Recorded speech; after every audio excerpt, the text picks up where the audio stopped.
Kapelle Spielberg, jenem Ort, in dem die Rennstrecke liegt, in der Gemeinde Spielberg, der Kaufbrief und Spielberg, der große Preis von Österreich und die Markt und die Kapelle hat natürlich den Vortritt gehabt. Und jetzt schauen wir auf die Fahnenschwinger aus Eppenstein. Die Eppensteiner Fahnenschwinger sind die nächsten und wir warten im Prinzip dann auch noch ganz oben in der Kurve. Da steht sie bereits, die Werkskapelle Zetweg. Die Werkskapelle Zetweg wird uns als nächste Gruppe dann musikalisch unterhalten. Vorher aber die Eppensteiner Fahnenschwinger, die jetzt hier zur Haupttribüne zu Start und Ziel hierher kommen. Die Eppensteiner Fahnenschwinger, die wir schon von einmal hier gesehen haben und die, das kann man ruhig sagen, die wir Fahnen wirklich ganz ausgezeichnet beherrschen. Hinaus marschiert in der Zwischenzeit die Marktmusikkapelle aus Spielberg wieder an den Tribünen vorbei, hinaus in Richtung Zielkurve, wo wir Marsch begonnen haben, während wir hier vorne jetzt die Fahnenschwinger aus Eppenstein sehen und ganz oben in der Kurve, in der Kontrollkurve, da haben bereits die Damen und Herren der Werkskapelle aus Zeltweg Aufstellung genommen. Wir verabschieden uns jetzt aber noch einmal mit einem prächtigen Applaus von der Marktmusikkapelle aus Spielberg, die sich hier mit uns verabschiedet hat. Dankeschön, dass ihr im Mittagsprogramm dabei wart und Postbote des Kölners gezeigt habt. Wir konzentrieren uns jetzt Hologramm auf die Fahnenschwinger aus Eppenstein, die jetzt hier schon langsam in die Mitte der Tribüne kommen und uns hier in der Mitte der Tribüne dann ganz exakt ihr Programm vorführen werden. Übrigens die nächste Flugvorführung. Das wird die Vorführung mit den 6 Saab 105 sein. Die wird um 13:13 Uhr beginnen, also in einer knappen Viertelstunde wird sie sein. Und jetzt schauen wir den Fahnenschwingern aus Eppenstein einmal zu. Die haben hier diese wunderschönen Fahnen österreichischer Bundesländer. Hier mit vorne die österreichische Fahne und die steirische Fahne. Eppenstein, ein Ort hier in der Region, ein Ort hier in der mittleren Steiermark.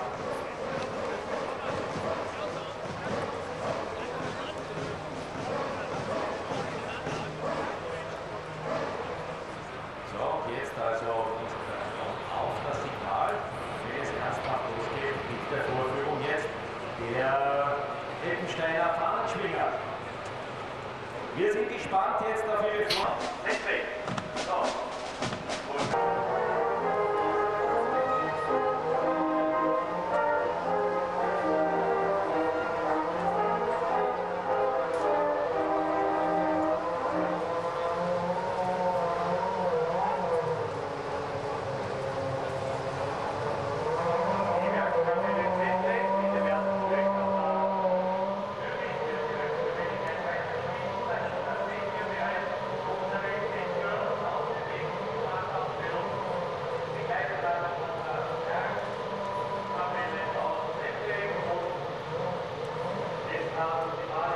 Weitergehen, wir können uns jetzt noch ein Stückchen in aller Ruhe anhören hier, ehe dann die Flugvorführung beginnt.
sind noch genau 33,5 Minuten bis zum Start und 3,5 Minuten bis die Bodenstraße für die ersten geöffnet wird.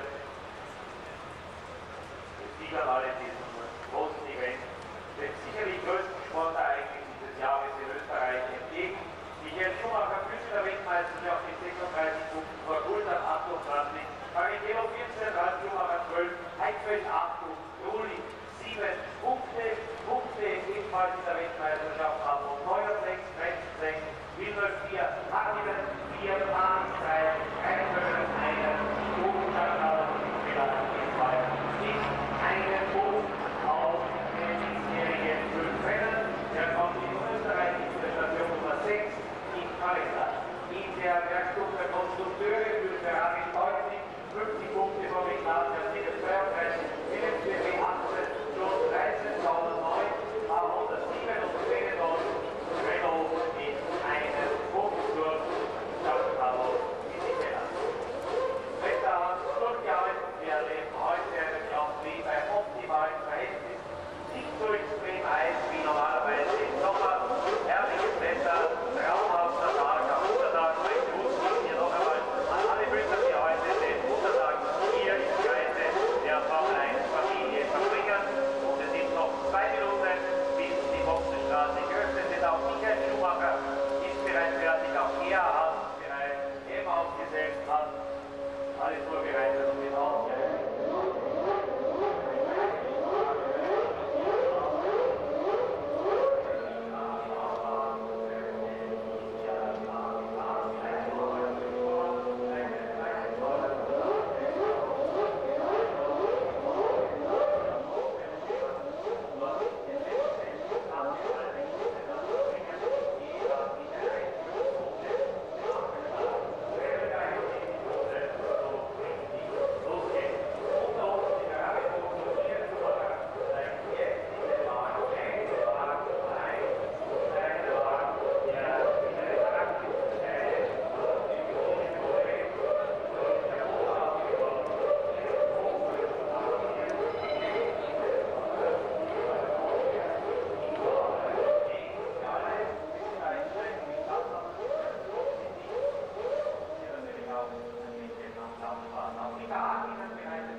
In der Ausfahrt der Boxenstraße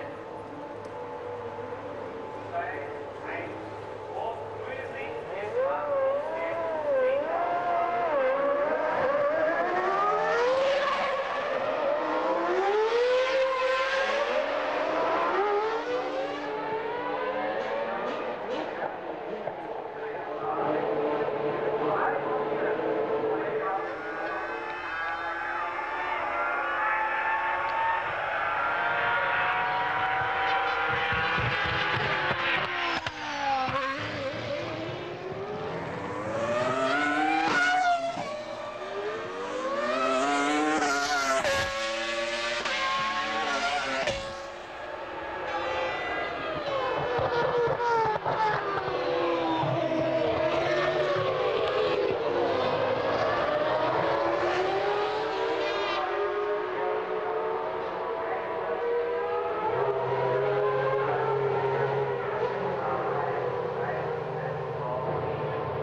team with live coverage of the Austrian Grand Prix.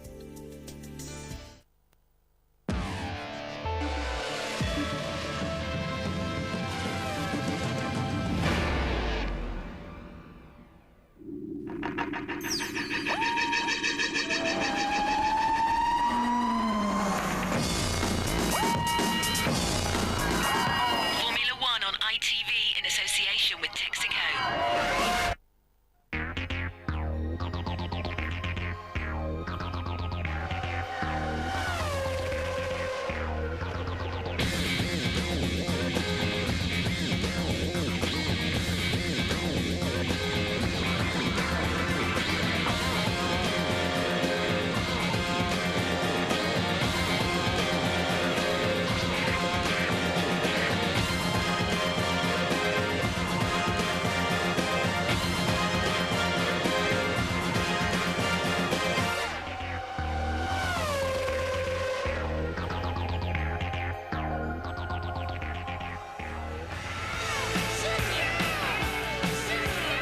Schumacher then, the first man into the nines, and brilliantly into the nines.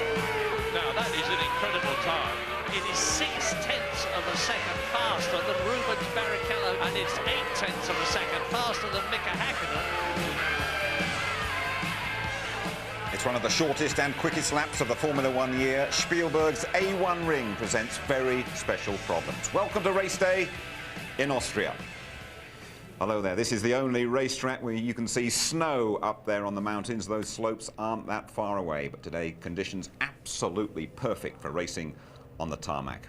This is Michael Schumacher's bogey circuit, but he stuck the Ferrari on pole and comes here on top of the championship standings as well. 8 points clear of David Coulthard after that lucky win in Spain. Coulthard, though, he's been second in Austria for the last 4 years. Barrichello, well, he loves this place. Ralf Schumacher is based in Salzburg. Heidfeld has done well for Sauber. Trulli, though, starts just ahead of him. Now then, Tony Jardine, Michael Schumacher has never won here. You might just remember what happened to him last year as well. And it could happen again if you look at who's around him on the grid. He's got Juan Pablo Montoya next to him, the man who overtook him in Brazil. But Michael Schumacher started from fourth, and overzealous Zonta, who started sixth behind him, hit him from behind. Off he spun. Jarno Trulli went into him. Look at him interlocked there, and Michael Schumacher was out, and you saw Ralf Schumacher being caught out there as well. This morning, electrical problem with the spare car. Now this man is at his peak of his fitness. He said, I'm much fitter than I was this time last year. Goodness help the opposition this afternoon. Very fit, went back, took his race car. They fixed his spare car as well. Ferrari in very, very good shape, but it's all down to the start. What chance that the two Williams cars will run away from Schumacher at the start then? Very good indeed, because it requires more than 60% full throttle here, a power circuit. Gerhard Berger's BMW man, so that's good for us. Juan Pablo Montoya here took second place from his teammate Ralf Schumacher, preventing the brothers on the front row as in Brazil. They're looking good, but it's a question of tyres, and I'm sure James will update us on that later on. I'm sure he will. Thank you, Tony. Let me just confirm the grid for you then. Fifth pole out of six for Michael Schumacher. Montoya, first podium in Spain, first front row here in Austria. Ralf Schumacher in the second Williams. That is a great effort. Then Barrichello, Trulli and Heidfeld, both ahead of the McLarens. Irvine's Jaguar 13th as normal, and poor Jenson Button down on the back row. The sad truth is we expected that. A big shock, though, to see the McLarens down on the fourth row.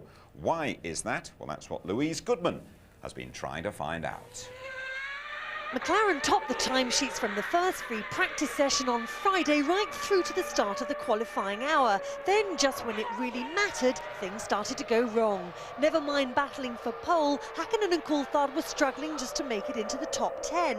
The team eventually recorded their worst qualifying performance in almost 4 years. Clearly a very disappointing session for everyone in the team. We didn't perform as fast as we'd gone in the morning session. So, you know, considering we're running less fuel, and you know we've had some problems with the oversteer, and we just haven't been able to attack the lap. It's quite a big disaster. We lost from the pole position maybe 7, 8, 10. So it's quite a big gap. Conditions changed quite a lot in terms of wind, and we weren't able to balance the car for that condition. McLaren has to understand and analyze it, and then when they come with the solution, we will be more clever next time. It's not over yet. You never know what happens, and we can come away with 10 points, and then qualifying will seem a distant memory. So I think it's important to keep things in perspective, and it's when the checker flag drops that you count your points. Now, when we left him in Spain, McLaren boss Ron Dennis was still trying to sort things out with David Coulthard after accusing him on this programme of suffering a touch of brain fade. As it transpired, a computer glitch caused Coulthard's McLaren to fail. Today, Ron Dennis isn't that happy with me.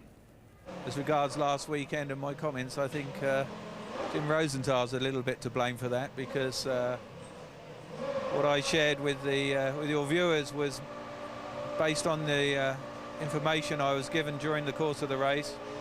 I qualified it, and by saying we hadn't got all the information at that stage, or something similar to that. And then, of course, the only thing fed into David was the fact that I'd suffered from brain fade. It scores sort of less than 1 out of 10 as being an insulting remark. I don't think many of the viewers appreciate, you know, we have our own expressions common down the pit lane, and brain fade just refers to a sort of momentary lapse of concentration. I think it scored just a bit more than 1 out of 10 in David Coulthard's book of Formula One insults, judging by the look in his eyes in Barcelona.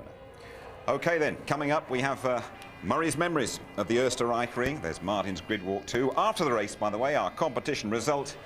And there's Ross Kemp learning the ropes with Jordan. Ross intends to be in the pit crew for real at the British Grand Prix.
Beautiful day at Spielberg in the Styrian Mountains in southern Austria, around 3 hours drive from Vienna. We've been coming to the A1 ring since 1997. They took just 280 days. They spent £15 million on the new circuit. But this site has Formula One memories dripping off the trees. The Austrian Grand Prix has been a bit of a stop-go affair. It started in 1964, stopped, and then started again here at the magnificent old Österreich Ring. Now, sadly, just a vehicle park. 1978 saw a mighty cloudburst with cars spinning off, including America's Mario Andretti. And Andretti's lost it! Andretti's out of the race already! Mario went on to win the championship with the all-conquering Lotus 79, but it was his teammate, the charming Ronnie Peterson, who won in Austria. There were some thrilling finishes at the old Österreich Ring. In 1980, Frenchman Jean-Pierre Jabouille in the turbocharged Renault beat that year's world champion Alan Jones in his Williams by a mere 0.8 of a second. Jabouille can see the checkered flag. Jones right behind him, getting closer but not close enough. Jabouille wins and Jones is in second place. But it was even closer in 1982 when Elio De Angelis's Lotus surged across the line just 0.05 of a second ahead of Keke Rosberg's Williams. Listen to James Hunt. Oh, it's fantastic stuff. The Andrews kept him well blocked. That's very excusable on the last lap, but Rosberg's coming at him. He's going to finish side by side, and the Andrews has just held it. Sadly, though, it was the last Lotus win witnessed by the team's great founder, Colin Chapman. The Österreich was a fantastic venue, a real racer's circuit, and 1987 was an amazing year. There were 3 starts because of collisions, the first of which was initiated by ITV's very own Martin Brundle. But it was our other British hero who'd take the glory, Nigel Mansell in his Williams Honda, at a blistering average of 146 miles an hour. And here he is, completing the 52nd and last lap of the Austrian Grand Prix. And as Nigel Mansell crosses the line to win, there is no checkered flag. Nigel did win the race, and then came the interview. Nigel, first of all, will you carefully and slowly take your hat off? You've got an enormous bump on your head. Can you let them see it? I don't know whether... Right up there. Oh, I'm sorry. Off with the old and on with the new. The A1 ring, a shortened and sanitised circuit in the same beautiful valley which opened in 1997. In 1999, Eddie Irvine took over leadership of the Ferrari team after Michael Schumacher broke his leg at Silverstone, to achieve his 2nd Grand Prix victory and the team's first in Austria since 1970. Mika Häkkinen won for McLaren last year, as he did in 1998. But the man to watch this year has to be his teammate, David Coulthard. David's had his moments here. He punted Mika off at turn 2 in 1999, but in spite of that, he's been 2nd for the last 4 years. He's been Mr. Consistency this year, with points from all the first 5 races. Can he make it his 11th career win here today? Stay tuned. Well, David Coulthard suffered when traction control returned in Spain. Not everyone is using it. In fact, here the teams are struggling to master all those latest gizmos. James Allen has this. There were plenty of glitches with the new computer systems 2 weeks ago in Spain, but since then the teams have done a lot of testing, going deeper into what they have to offer. And although reliability is still a concern, they're all using the traction control systems this weekend. People can't run without it really now. There's too much of an advantage in it. Obviously turn 1 and turn 2 here, important acceleration points away from those corners from quite low speed, so it's acting quite heavily. And likewise on the start, I think quite a heavy function here. One of the key jobs traction control does is it helps to preserve the rear tyres, and that's going to be essential today because the key to today's race is going to be managing the tyres. We've seen in practice that the Michelin's performance goes off a little bit after the first few laps, but then comes on very strongly later on. The Bridgestone is much more consistent. If that happens today, Michael Schumacher might well be able to make a break for it, but the Williamses will come on very strong towards the middle of the race. Thanks, James. You could easily go for a stroll in the forest round here. Instead, let's go for a quick walk on the grid with Martin. Thanks, Jim. Hello, everybody. Welcome to the grid. Not got too much time today. Michael Schumacher on pole position, of course, and he's got to get up that hill. Can you see it, Andy? Up that hill faster than Montoya in the Williams, who's alongside him on the grid. Juan Pablo, first time on the front row, of course, in Formula 1. Let's just see if we can have a quick word with him. Haven't managed to tee anything up. Juan Pablo, any chance of a quick word for the British viewers? Is that a maybe or a no? No. Be all right, just... Are you sure? Yeah. Welcome to the front of the grid. Okay, good luck.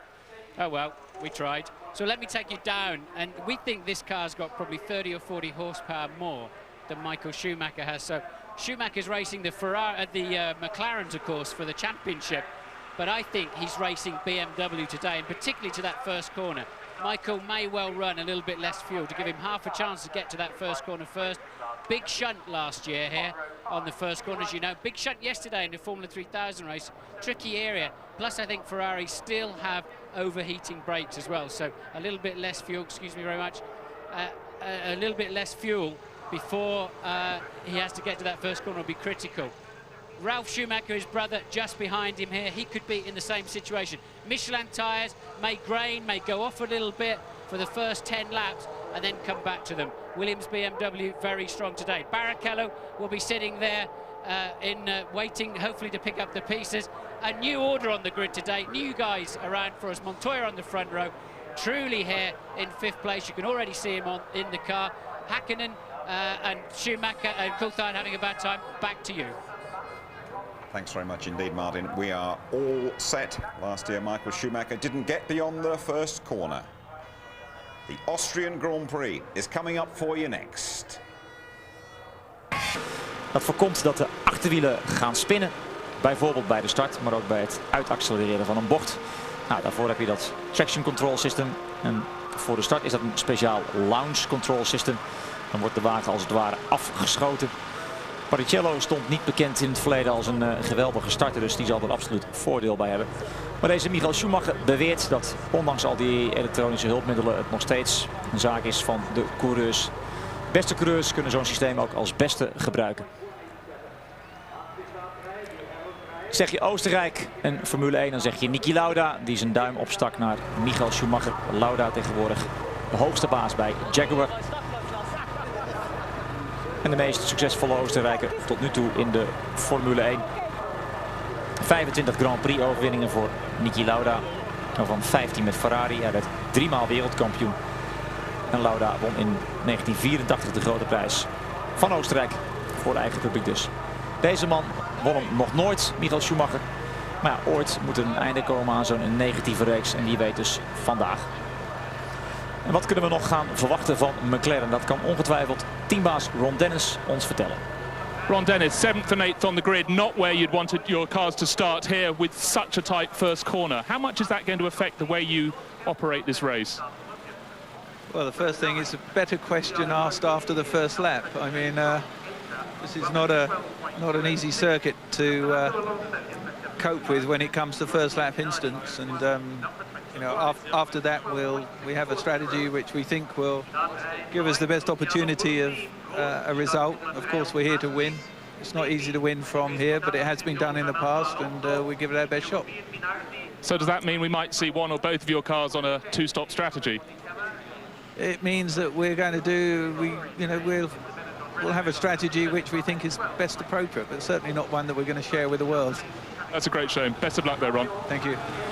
Ja, een van de best bewaarde geheimen in de Formule 1. Hoe vaak gaan de rijders stoppen in de race? De winnaar vorig jaar, Mika Häkkinen, had toen maar 1 pitstop nodig. Maar wie weet willen de McLaren's vanaf die 4e rij wat gaan proberen. En kiezen ze voor een 2-stop strategie. Ik verdenk Montoya en Ralf Schumacher ervan in elk geval dat ze maar 1 keer gaan stoppen. Want zelfs met veel benzine aan boord is de Williams nog snel. Normaal gesproken hoort u aan mijn zijde het vertrouwde stemgeluid van Tom Coronel. Helaas, hij is er vandaag niet bij. Is actief op het circuit van Silverstone. Samen met zijn teamgenoot Jamie Campbell Walters in de Lister Storm. Ze stonden op de eerste startrij achter de Nederlanders Mike Heeseman en Jeroen Blekemolen in de Chrysler Viper. Laten we maar hopen voor Tommy dat hij daar de overwinning kan gaan pakken in die FIA GT race. Volgende keer in Monaco over 2 weken is hij weer van de partij. En nu we het toch over Nederlanders hebben. Hoe ging het met Jos Verstappen gisteren in de kwalificatietraining? Nou, niet al te best. Slechts 16e, had veel last van onderstuur.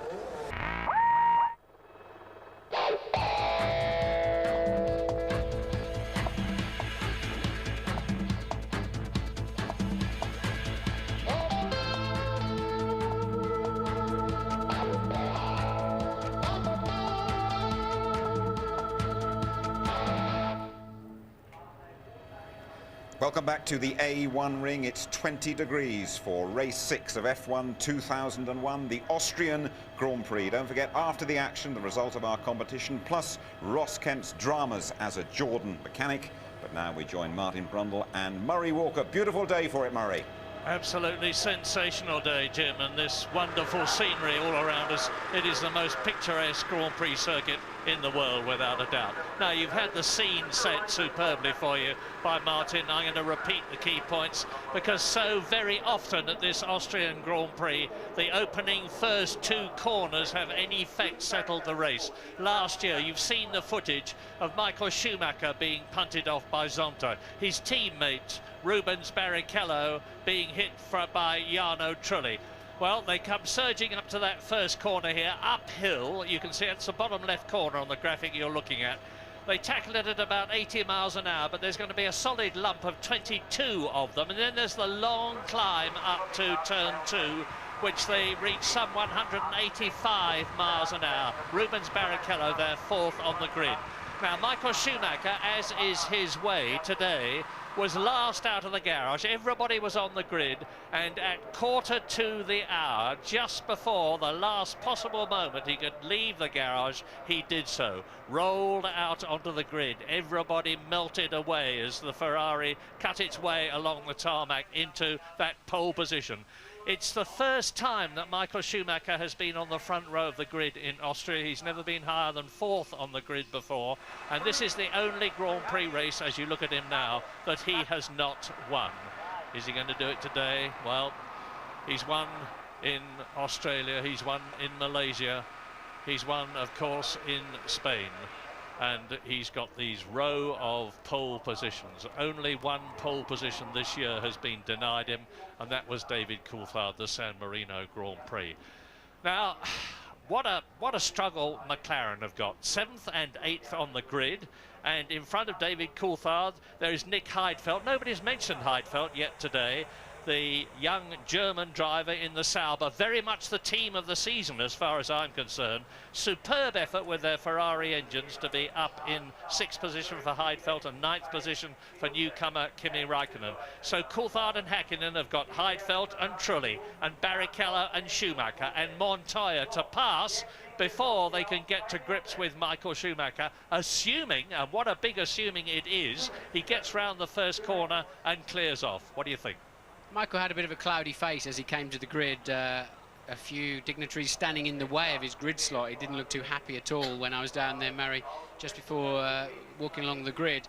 And he's really got a job on his hands this afternoon to fight off those BMW Williams. He knows they've got 5 or 6 kilometres straight line speed advantage on him. Plus, when they're in his slipstream, it could be as high as 10 Ks.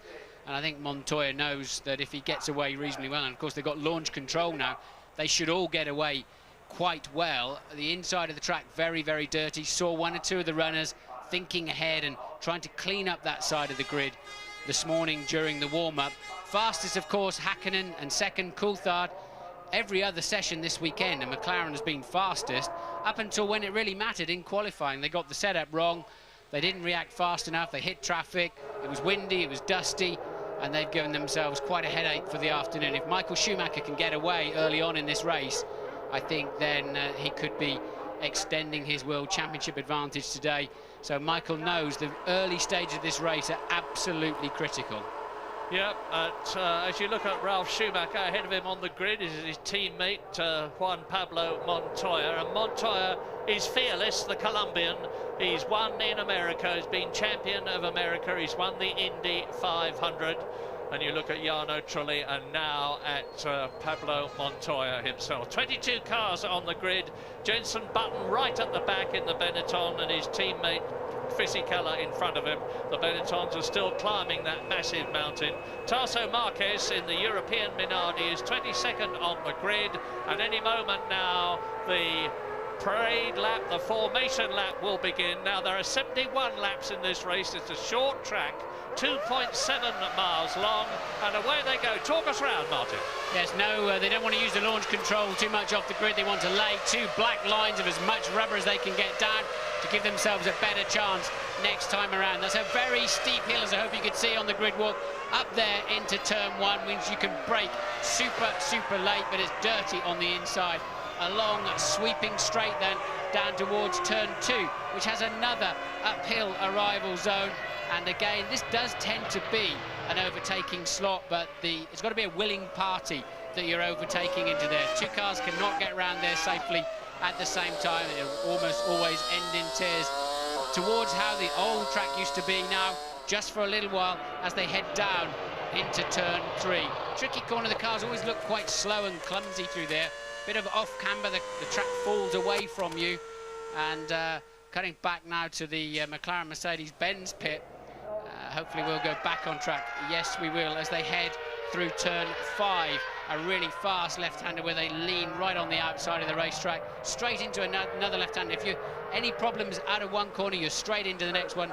Tends to have a snowball effect. Then a pretty easy turn 7 before they come over the crest here into the corner where they've all been flying off the racetrack through practice and qualifying. It's a high-speed arrival, something around 150 miles an hour over the crest of the hill there. and immediately feed the car in over a new white line that marks the pit lane entry. And this is the final corner where they have to launch off the curb, try to catch the car the other side, keeping as much throttle on as possible into gain once again that pit straight up the hill towards turn 1.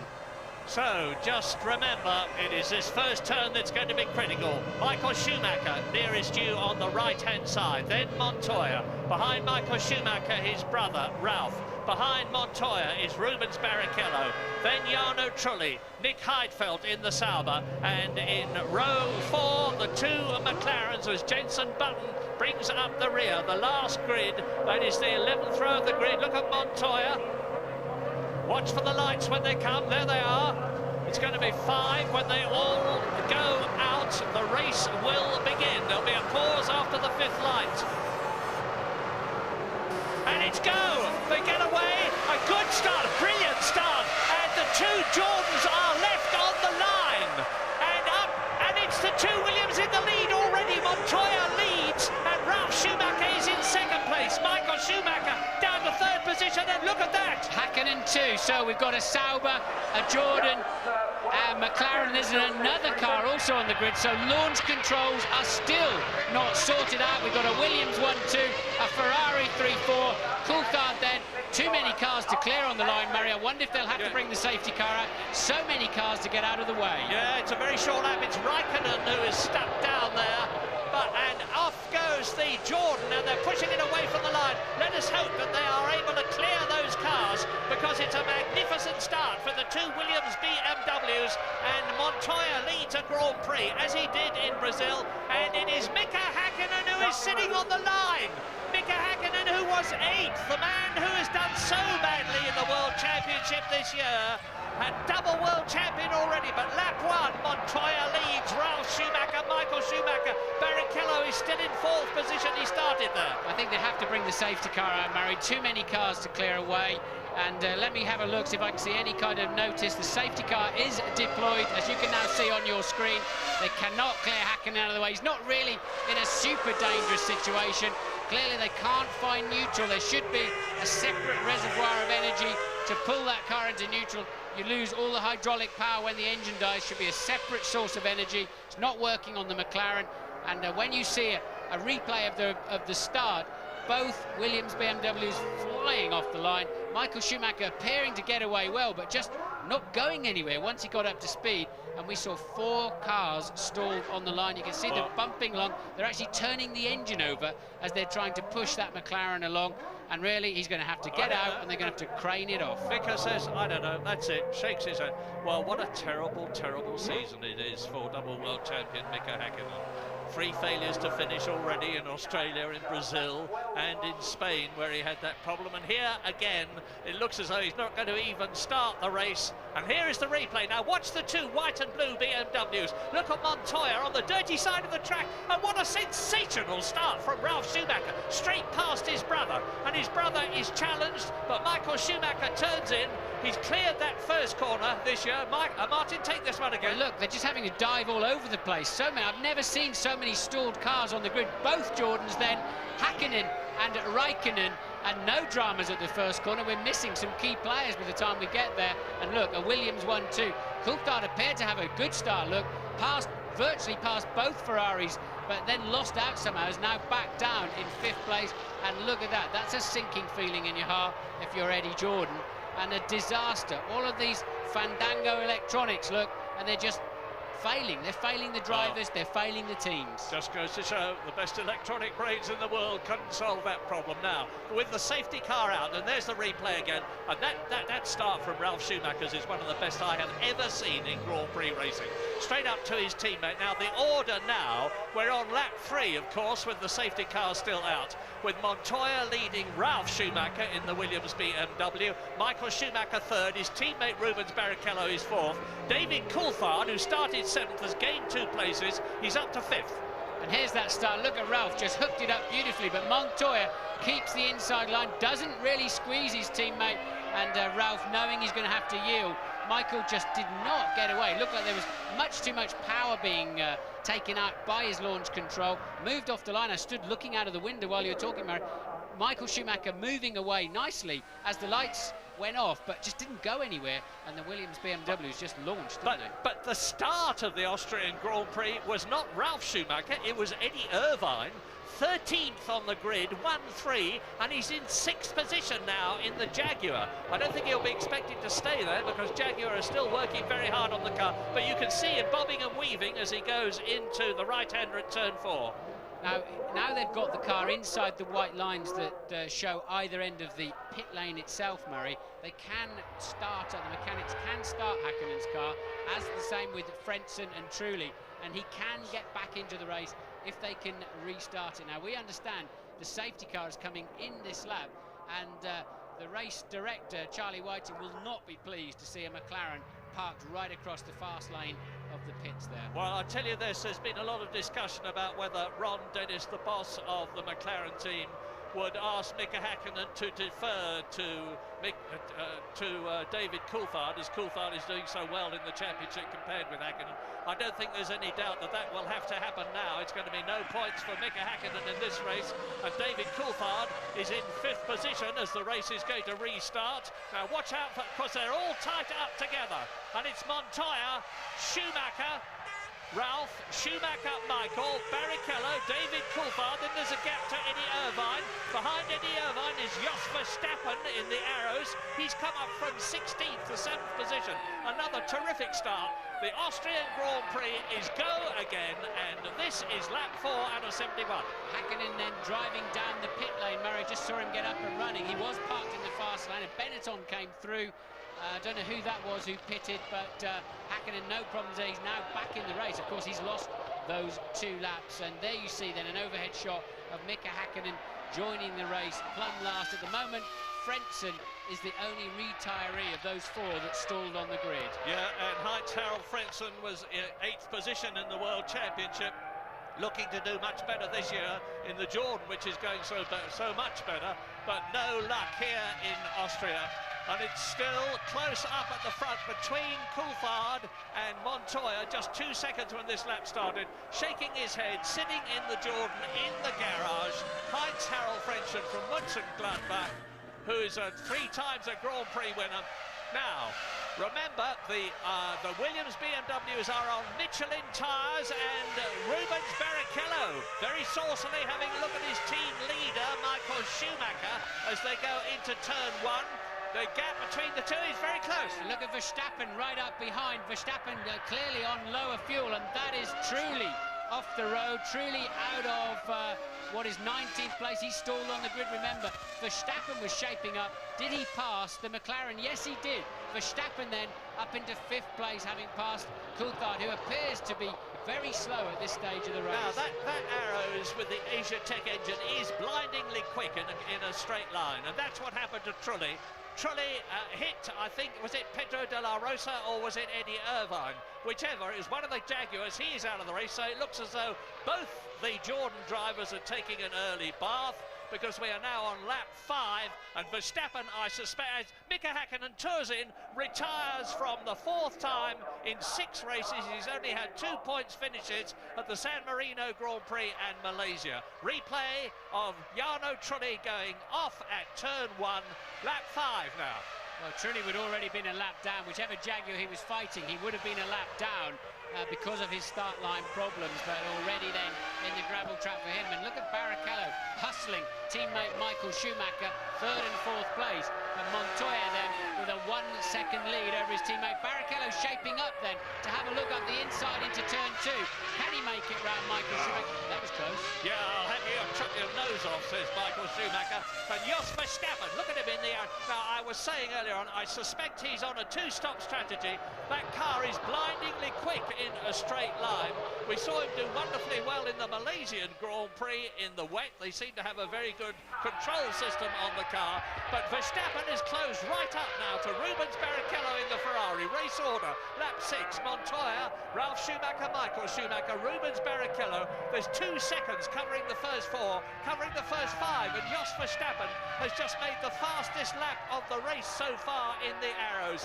Michelin tyres, first and second. Bridgestone, third, fourth and fifth. And in sixth position, David Coulthard is in the points. David Coulthard started seventh, he got up to fifth, he's been passed by Jos Verstappen.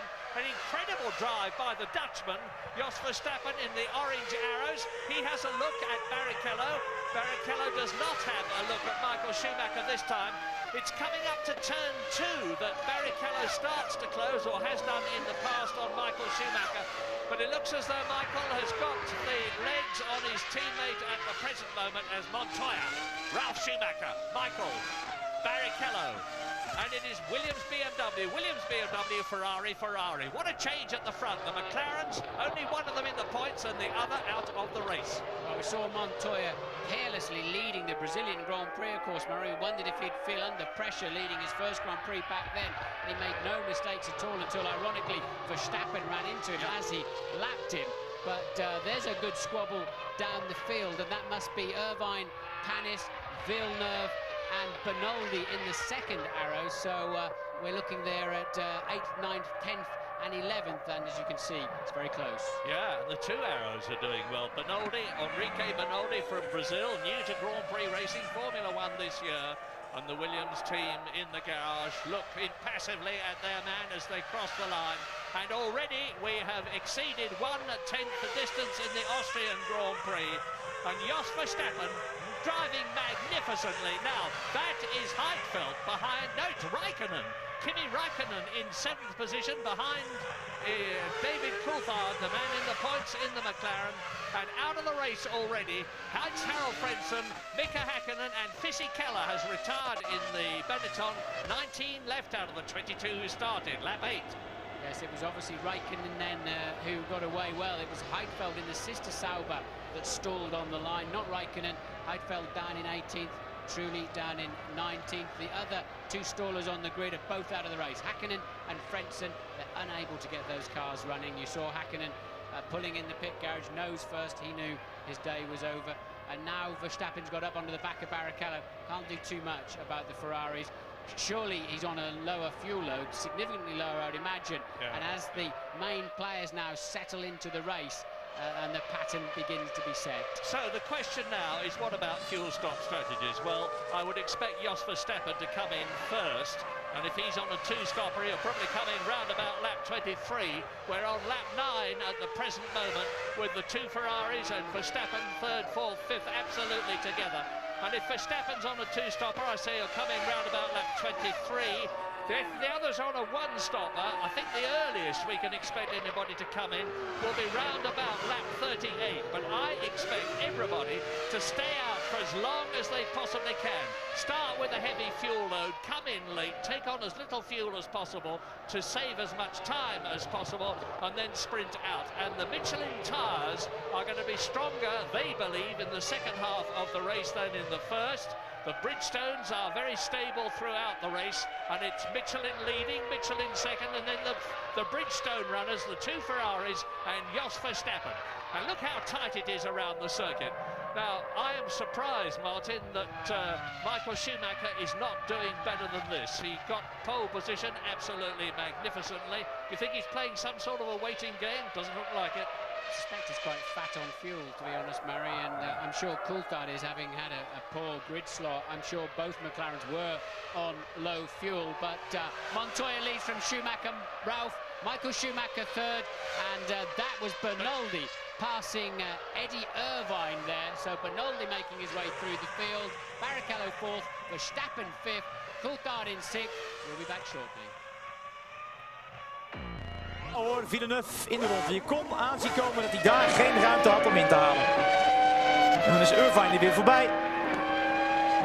En dan komen ook de heren van Prost voorbij zeilen. Het was trouwens Booty die hem inhaalde. Ai, wie is dat? Is dat een van de Williams die daarnaast de baan raakte?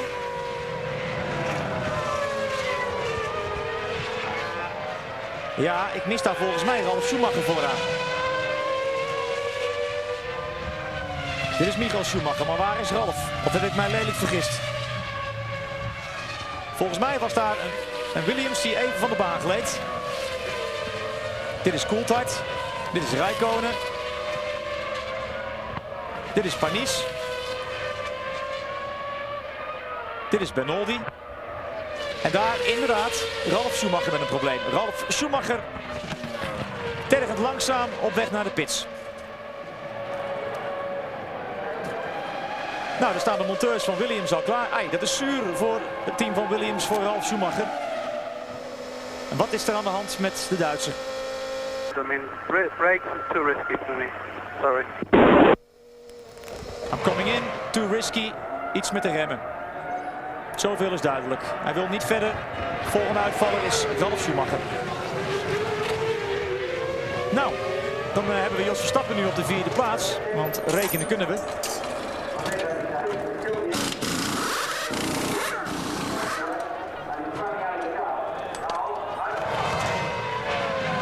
Jongen, wie had het kunnen denken? Jos Verstappen vertrok als 16e aan de Grote Prijs van Oostenrijk. We hebben 10 ronden geleden en hij ligt op de 4e plaats.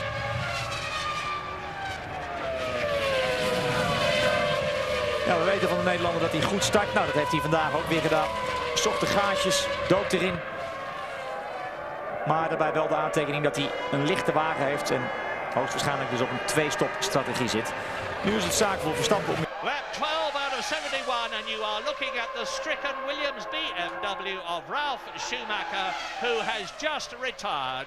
He has rolled into the pit lane having lost his place. There goes Schumacher, Michael through, there goes Barrichello, there goes Verstappen in the arrows. So Verstappen is now up into 4th position and Montoya is being pushed very hard indeed.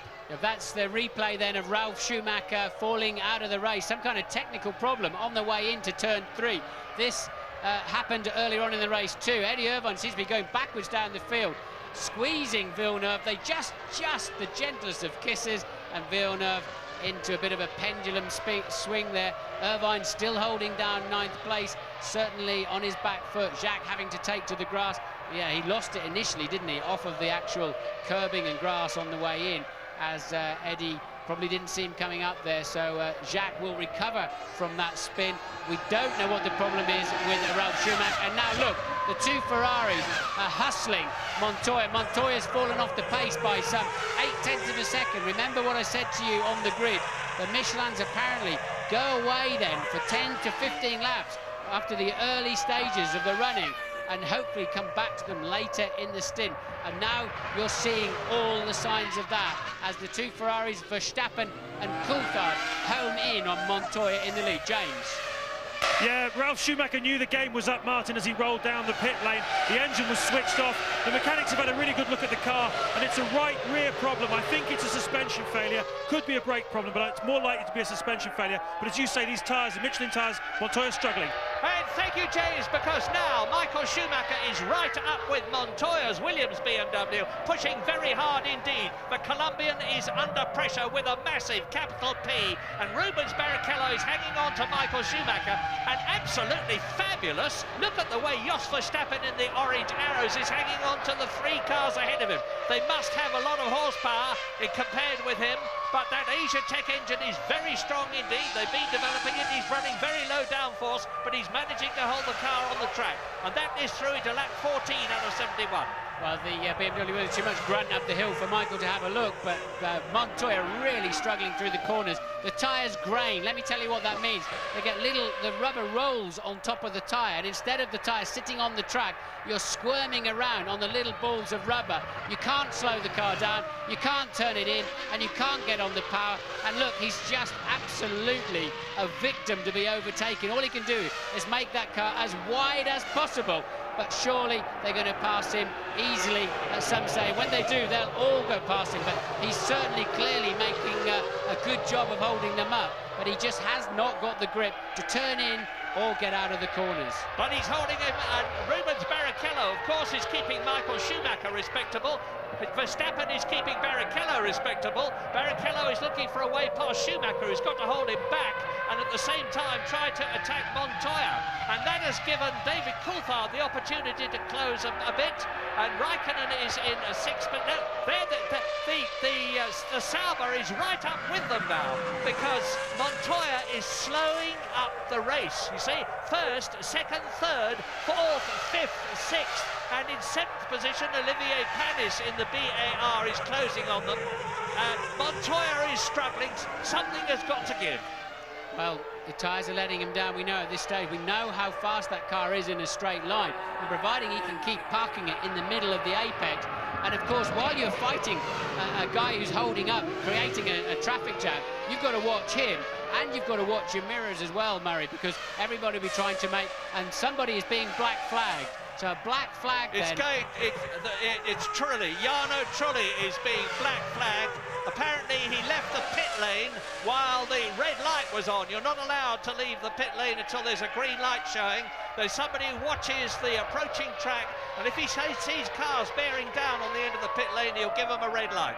Yes, the only time the red light comes on at the end of the pit lane is when the snake behind the safety car is coming around. As it enters the beginning of the pit zone, the red light goes on. You're not allowed to join until the whole crocodile has passed the end of the pit lane, truly, clearly ignoring that.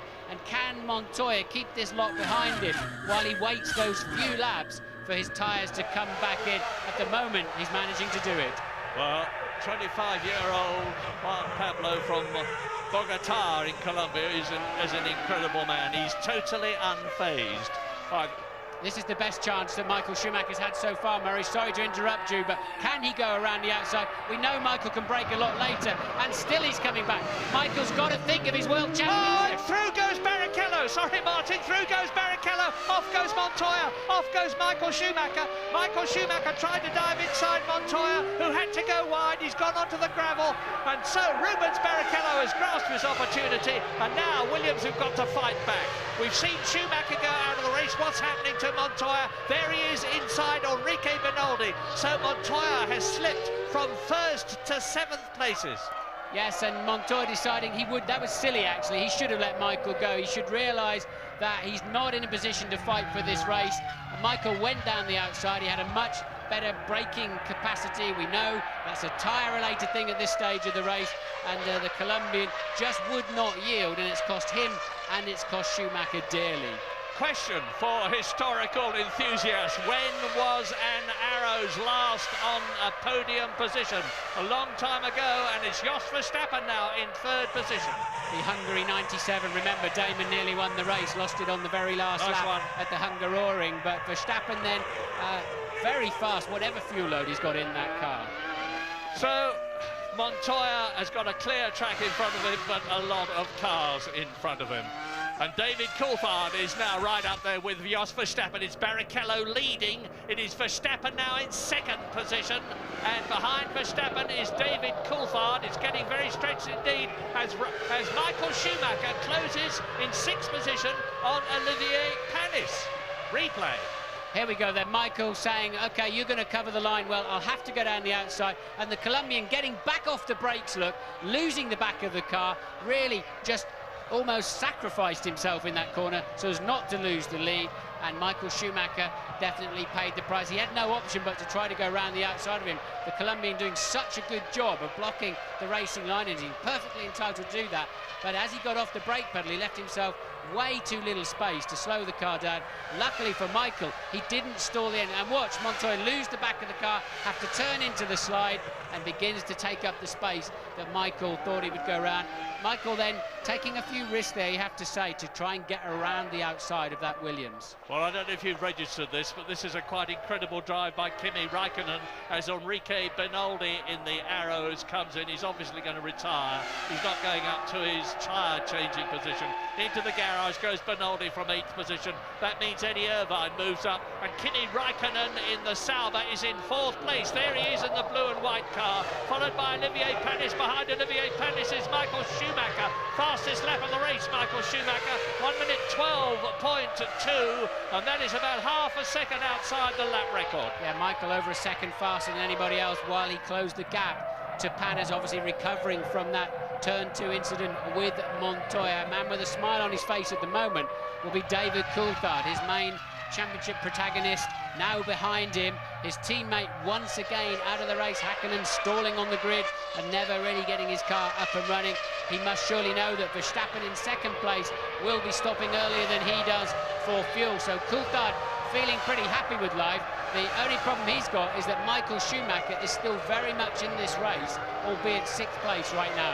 Lap 19 then out of 71. You see in front of you the top 7, but here they are again. Rubens Barrichello leading the Austrian Grand Prix from Jos Verstappen by 6/10 of a second. David Coulthard, who started 7th, is now 3rd. Kimi Räikkönen, who started 9th, is now 4th. Olivier Panis in the BAR 5th. Michael Schumacher, who slipped off, is now up into 6th position and challenging. Montoya, who was leading, is in 7th place. 8th is Eddie Irvine. 9th is Villeneuve. 10th is the second Jaguar of Pedro de la Rosa, driving in his second race for the team. They're doing much better here. Retirements. Frentzen is out. Häkkinen is out. Fisichella is out. Ralf Schumacher is out. Trulli is out. 17 out of the 22 who started are still running. Now, strangely then, Montoya, running back there in 7th place, is now back on the kind of pace he was running at the start of this Grand Prix. Seems like that graining and lurgy problem from his tyres have actually gone away, and he's now back on pace, but it's too late for him. So, Barrichello from Verstappen by 7/10 of a second only. Coulthard a further 1.4 down the road. We'll take a break.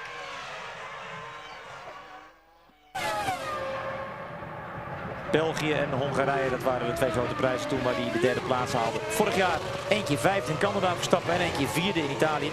Niet op het podium, wie weet vandaag.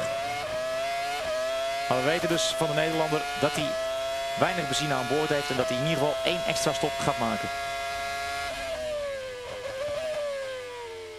Schumacher achter de wagen van Olivier Panis.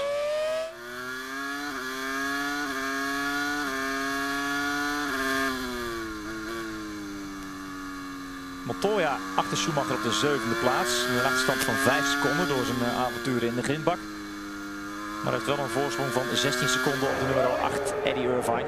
Villeneuve 9e, De La Rosa 10e, Alesi 11e, Burti 12e, Button 13e, Alonso 14e, Tauso Marquez 15e en Nick Heidfeld op de 16e plaats.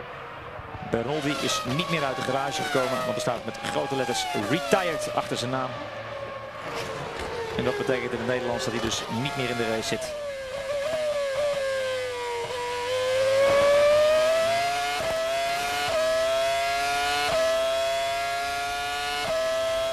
Ja, 20 ronden van de 71 gehad. Als ik alle hoogtepunten nu al zou moeten opsommen, dan ben ik een half uur bezig, denk ik. Dus dat doe ik dan ook maar even niet. En daar een aanval van Michael Schumacher. Oh, dit is het moment, sorry. Wel op blijven letten. Ja, Montoya mist volledig het rempunt. Schumacher is dan wel zo handig om maar heel hard op het rempedaal te drukken. In ieder geval de grindbak vermijdend.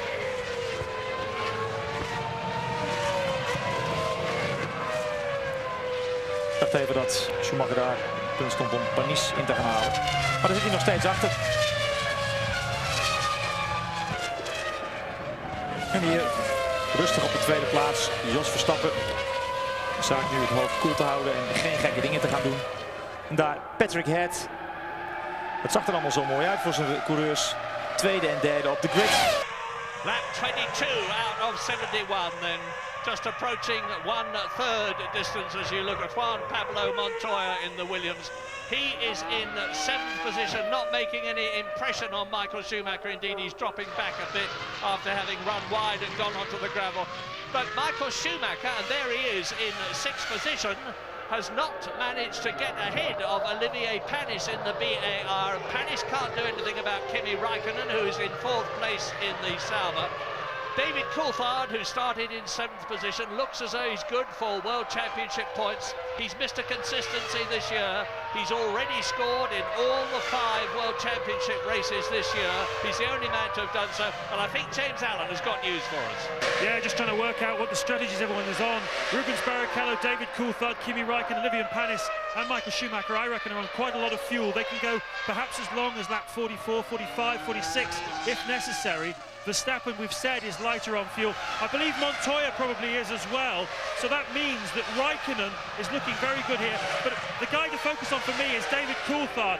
I do believe that with a bit of patience, and the McLaren, who have a fantastic pit stop record, they can actually win this race here today if Coulthard is a little bit lucky. Yeah, and at the moment, Michael Schumacher's on 1 World Championship point, and David Coulthard is on 4 World Championship points for 3rd position. So he's closing the gap by some 3 points, and he's 8 points behind Michael Schumacher in the championship at the present moment. But there's a long, long way to go in this race. David Coulthard, there he is, supremely fit. And the McLaren team were obviously stung to the quick by their failure to do well in qualifying yesterday. And that is the Arrows team. Well, only 1 Arrows left in the race, so bad news then for Verstappen. He's going so well.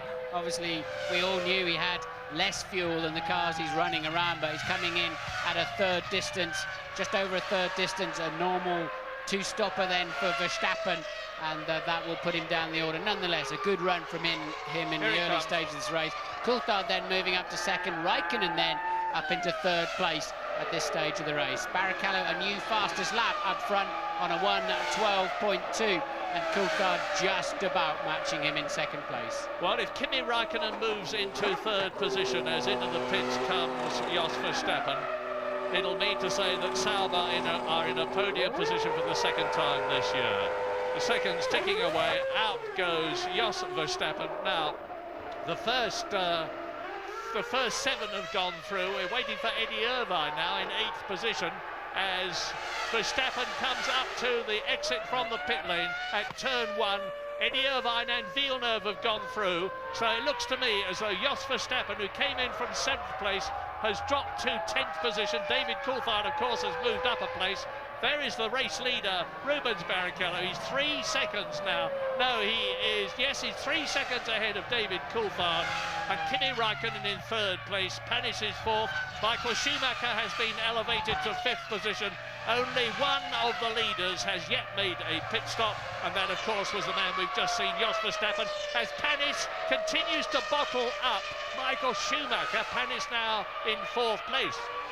Yes, I don't think Verstappen will be that far down. He could still have maintained at 7th place, so working out quite well for Verstappen at this stage of the race. As James said, these guys could well go well over 40 laps, I think, with the amount of fuel. And Michael Schumacher losing out on the exit of turn 1 there in the turbulent air of the BAR Honda, and nothing he can do. He's nowhere near close enough to have a nibble.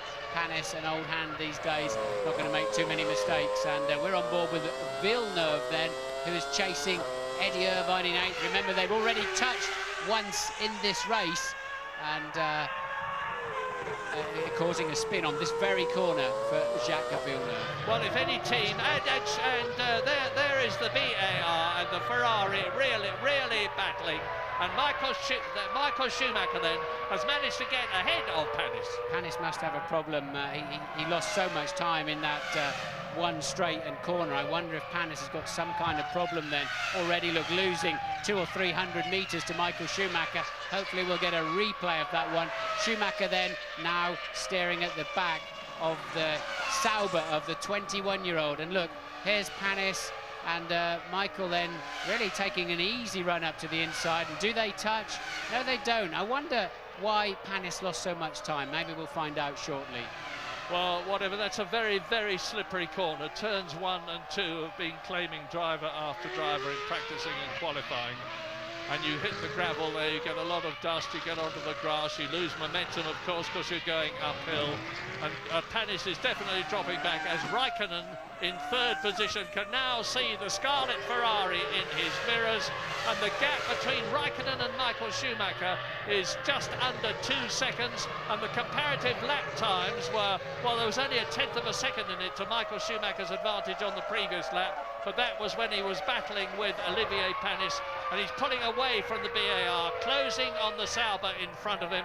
We're on lap 26 now, so we are more than 1/3 of the way through the Austrian Grand Prix 71 lap race.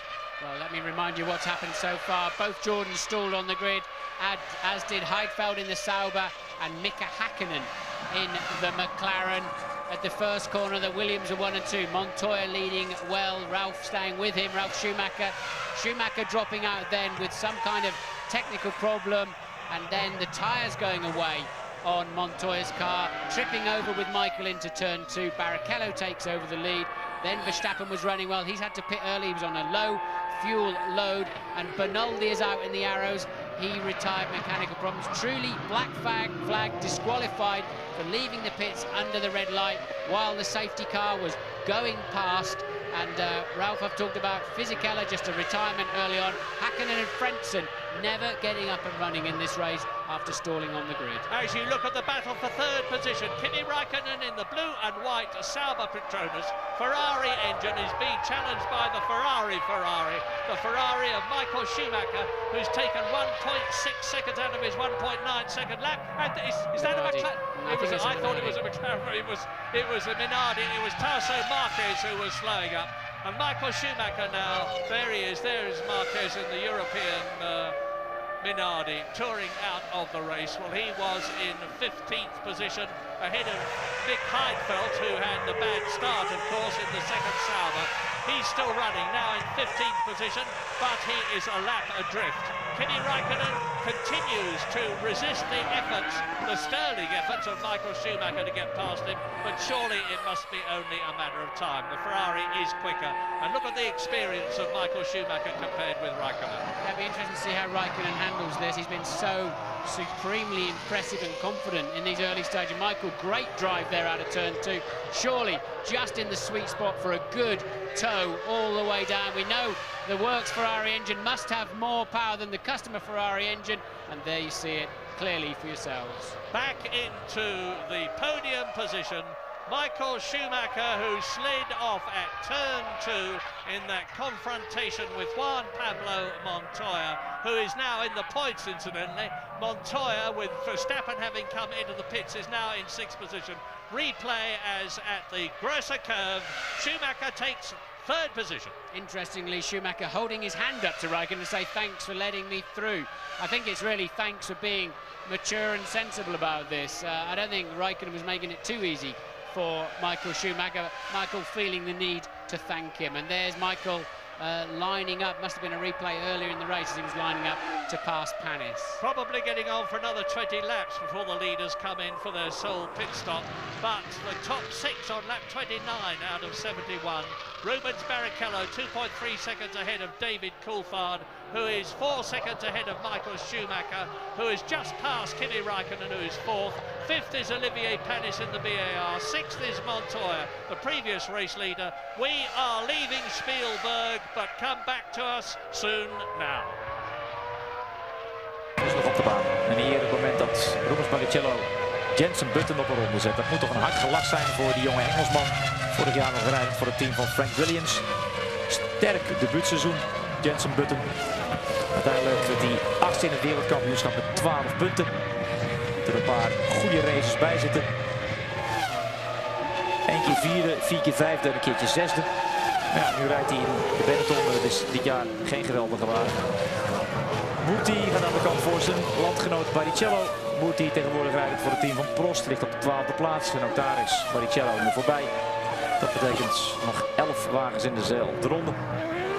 De volgende man die Barrichello moet gaan dubbelen zag je daardoor in beeld glijden. De groene Jaguar van Pedro de la Rosa.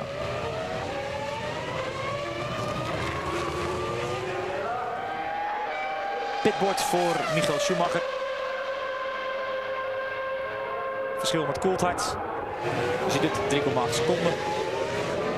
Krijgt hij zo meteen door.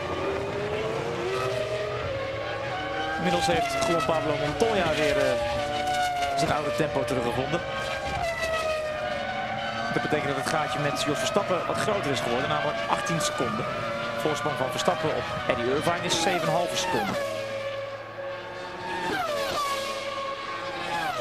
Als Schumacher dit tempo blijft rijden, heeft hij volgens onze computer 7 ronden nodig om. Dat we hier even een uitstapje zien. Ik denk van iemand in de achterhoede. Het was een blauwe wagen van Prost. 7 ronden nodig om Coulthard te pakken. En daar is Barrichello de La Rosa voorbij. Hier de onderlinge verschillen van de top 6.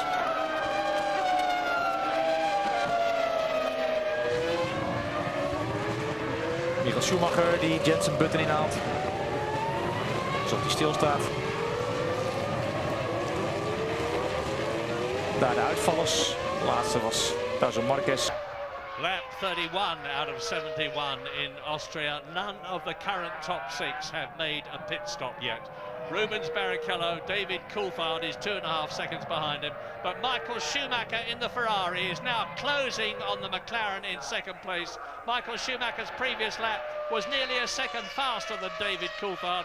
Kimi Raikkonen has been, and there you see David Coulthard. He's coming up to Pedro de la Rosa in the Jaguar to lap it. Yeah, Coulthard's had 2 very bad laps in traffic, and look how close Michael Schumacher is.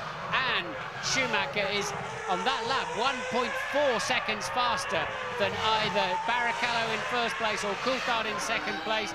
A storming drive now from Michael Schumacher. He still easily has the ability to win this race. Well, let's just remind ourselves about Mika Häkkinen, who was in 10th place in the World Championship with just 4 World Championship points when he started this race, the double World Champion. He has failed again. His car failed to get going. It was his 4th retirement from 6 races. It really does look now as though Mika Häkkinen is out of the championship from this year, and that he will have to defer to his teammate David Coulthard, who's had those 5 points finishes from 5 races this year, who is in second position this year now here, and he is some 3.5 seconds behind Rubens Barrichello as we ride with the BAR of Jacques Villeneuve with Eddie Irvine's Jaguar. There he is. There is Villeneuve, who suffered an engine failure in the half-hour warm-up this morning. Changed cars, and he's out in the spare car now as Barrichello turns into turn 1. Now the climb up to turn 2 as he builds to 185 miles an hour. Down through the box into second gear from 7th to 40 miles an hour on the apex. Stop it sliding. Just nip over the curbing there. Keep your left wheels off the grass. Down to turn 3, the Gerser curve. Second gear, 55 miles an hour. There is Jean Alesi in the blue Prost, about to be lapped by David Coulthard, who has got Michael Schumacher bearing down on him. Ron Dennis there, and Michael Schumacher is now 1.7 seconds, 1/10 of a second slower than Coulthard on the previous lap, and he has lapped Alesi. And does Michael Schumacher get held up? Yes, he does, slightly behind Alesi. Alesi now yielding, but cost Schumacher there adjust a little bit, and Coulthard now with a bit of breathing space in front of him has fallen to 3.8 seconds behind. The traffic has not played into his hands at all, and both Ferraris gaining, and Coulthard now very much the meat in a Ferrari sandwich. Yeah, we ought to be seeing some pretty quick laps soon, because the fuel load is dropping all the time. Of course, the best lap we've had so far was Michael Schumacher, 1 minute 11.6, which is actually a new lap record. David Coulthard created the lap record last year, 1 minute 11.78. So Michael Schumacher has already broken the lap record. His fuel load is dropping. The weight of the car is going down. David Coulthard, Michael Schumacher, and the gap just over 1.5 seconds. But Michael Schumacher is going faster on this lap than he's been before. It's exactly as I was just saying. As the fuel load goes down, he goes faster. He's just gone through the first of the 3 sectors on this circuit, faster than anybody. But what a battle is developing behind him, because we've now got lapped cars, and it's happening all the way down the field as Raikkonen and Panis and the others close up on them. Yes, the big fight then is Montoya you're now looking at, closing in on Panis. 5th, Panis 6th. Montoya, remember, he fell back to 7th when he had the near coming together with Michael Schumacher into turn 2. And there's clear air at the front. Now we're going to see who's got the pace. Villeneuve then passing, and Montoya I think that must be Eddie Irvine with some kind of problem. Louise. I stand here with Mika Häkkinen. Mika, the second race in a row we've seen a McLaren fail to get away off the line cleanly. Presumably it's your electronics yet again? We simply don't know. We simply don't know. The team will investigate tonight and also tomorrow whole day to understand what has happened, and we don't know, was it my mistake or was it a technical failure in the car? It's very complicated to see that. So many races into the championship now, so few points on the scoreboard. Is this the end of your championship hopes? Well, it doesn't look too promising, does it? Thanks, Mika. Oh, bless him, he's a lovely bloke, very phlegmatic about it, because Mika Häkkinen, as I said earlier on, had only got 4 World Championship points compared with Michael's 36 when the race started. He's got no World Championship points from this race. Michael Schumacher, if he finishes, is going to get at least 4, I think. And he's continuing to challenge David Coulthard. But now the interest is developing with the Bridgestone and the Michelin tyres. The top Michelin driver is Montoya, with Ralf Schumacher, his Williams teammate, out of the race, and Montoya is 6th. New fastest lap then of a 1:11.1 for Michael Schumacher. As I said, clear air at the front. And what did Barrichello do? A 1:11.8. Coulthard a 1:11.4. Michael Schumacher a 1:11.1.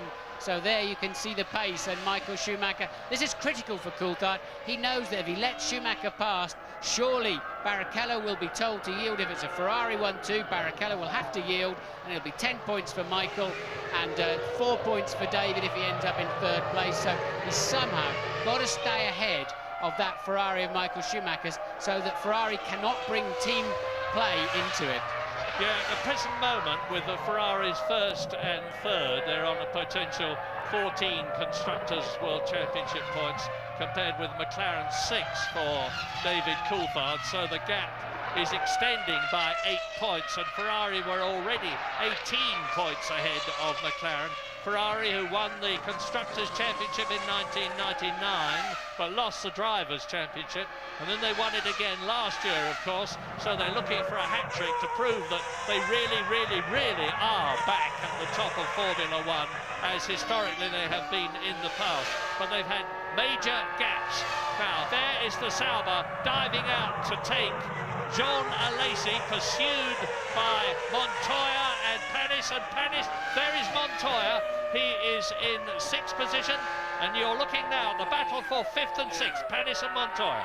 Yeah, strange. We saw Panis really fall away from the pace, didn't we? And Michael Schumacher passed him easily in a straight line. Whatever his glitch was, it's fine now. So Raikkonen 4th, 2.2 seconds ahead. Then you can see Raikkonen at the front.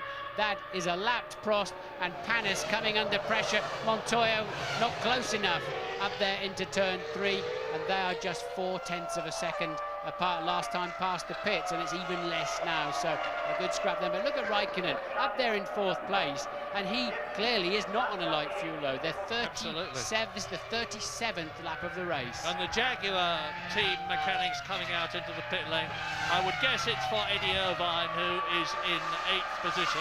There's quite a gap between him and Jos Verstappen. He's got Jacques Villeneuve right behind him, and Montoya is continuing to press. Now look at the gap between Raikkonen. There is Alesi about to be lapped. And Panis running wide in the last turn. Montoya then just easily breezing up the inside, and Panis will not get back as they head up into 1. So Montoya takes over 6th place. And Michael Schumacher is continuing to fly. He's now less than a second behind David Coulthard. Replay, Alesi in the blue car. Montoya dives inside. Panis's BAR gains the place. He's up into 5th position with Raikkonen, Schumacher, Coulthard and Barrichello ahead of him. We're looking at Rubens Barrichello, the man who won the German Grand Prix last year for Ferrari. His sole win for the Maranello team.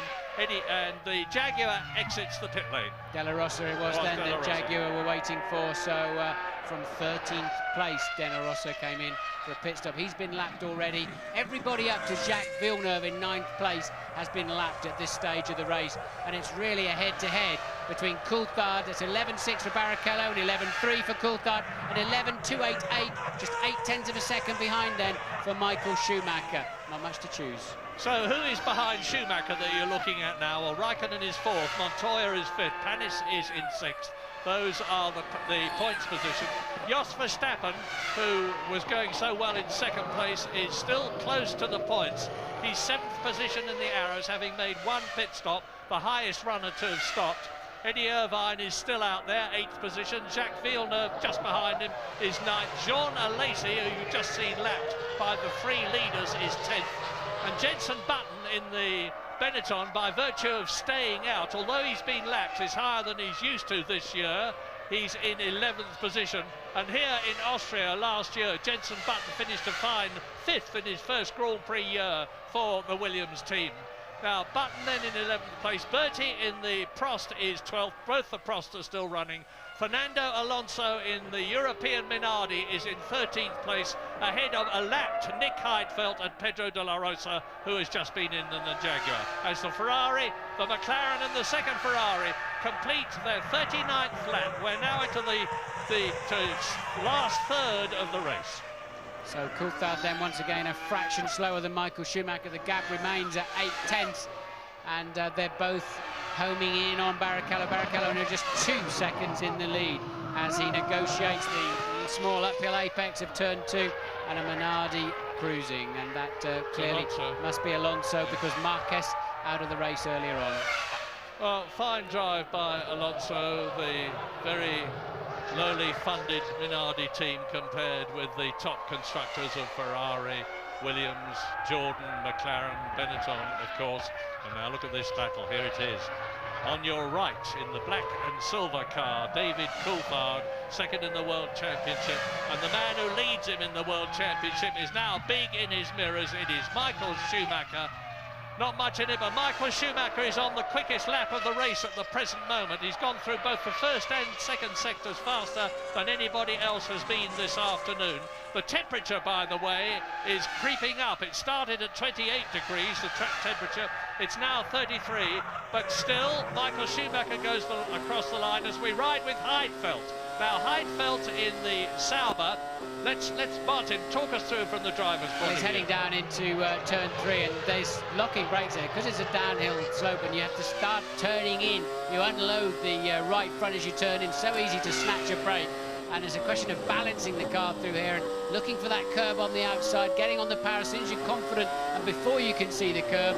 And a long left-hander. This is turn 7, which is an absolute nothing for a Formula 1 car, and we head to a very exciting Minardi pit stop. And a very exciting one. Pablo Montoya is closing on Kimi Raikkonen. He's about to make the fastest lap of the race, the Colombian in the Williams BMW with its Michelin tyres. Out goes Jenson Button in the Benetton, and Montoya is just about 1.5 seconds now behind Kimi Raikkonen, as there is Barrichello. Now look how close it is. Barrichello, then Coulthard, then Michael Schumacher, then we're going to see Raikkonen, but there's about a 12-second gap between Schumacher, Michael and Raikkonen from Finland. But Montoya is closing fast on the Sauber. Right, Coulthard took 9/10 out of Barrichello on that lap, and in his fastest lap of the race, he's responded to the Scarlet Ferrari filling his mirrors, and now look, it's much more even Stevens. 1.1 behind Barrichello, 0.8 ahead of Michael, and clearly Coulthard's got his work cut out this afternoon. He's going to feel pretty bruised, I think, time he's had to fight both these Ferraris off. James, what can you tell us? It's the crucial phase of the race here, Martin. We're building up towards the pit stops now. Just up to 2 seconds between the top 3. That's enough for a mistake to decide the outcome in the pit stops. It takes 26 seconds to come in here, put the fuel in the car and get back out again. And as I say, we're into the area now where a mistake could decide it, a stroke of genius, or just simply good pit work. Well, you've just seen Fisichella talking to Alan Permain, and that's Montoya slowing. Montoya slowed right down, having closed up on Kimi Raikkonen. You can see the cars passing him. It looks as though we are about to see the second Williams BMW retirement. Yes, the crestfallen people in the garage are taking the gloves off. They know that it's now time to pack up their equipment. The second retirement But Williams and BMW and Michelin have again shown that they are very much a force to be reckoned with in Grand Prix racing. They're still developing the car, they're still developing the tyres, they've done a fabulous job, but the Austrian Grand Prix is over for them, and that means to say that Panis will now be in 5th position, and Jos Verstappen, the gallant Jos Verstappen, who made that early pit stop in the Arrows, having been in 2nd position, is back in the points. Martin reminded me about that brilliant drive of Damon Hill's in Hungary in 1997, when, against all the odds in the Arrows, he took and passed Michael Schumacher to lead the race. A brilliantly exciting and inspiring moment. Well, Jos Verstappen is doing a sterling job at the present moment too. Oh, steady on. He's just coasting it downhill. That's Juan Pablo Montoya. He's getting it away from the track, very sensible indeed, into a position of safety where there's no danger of it being helped, as Barrichello, Coulthard, Michael Schumacher, the gap between them in total 2 seconds on lap 43 out of 71. Over the line they go to complete the lap into their 44th lap. So Michael, the quickest one that time around, the gap down to just 0.6 of a second now, and back on board with Heidfeld, your current 12th place man. Remember, he stalled on the grid, and that's why he's already a lap down in this race. Took him a long time to get those 4 cars running. Safety car out initially. Heidfeld really struggling to keep the back end of that car under control as he is chasing there. That is Villeneuve, so quite why he's changing this, because he's a lap behind. Yeah, so lap 44, both the Ferraris very much in the hunt, only one of the McLarens with Häkkinen out. Both the Saubers are still running with Raikkonen very much in the points. Both the BARs are running with Panis in the points.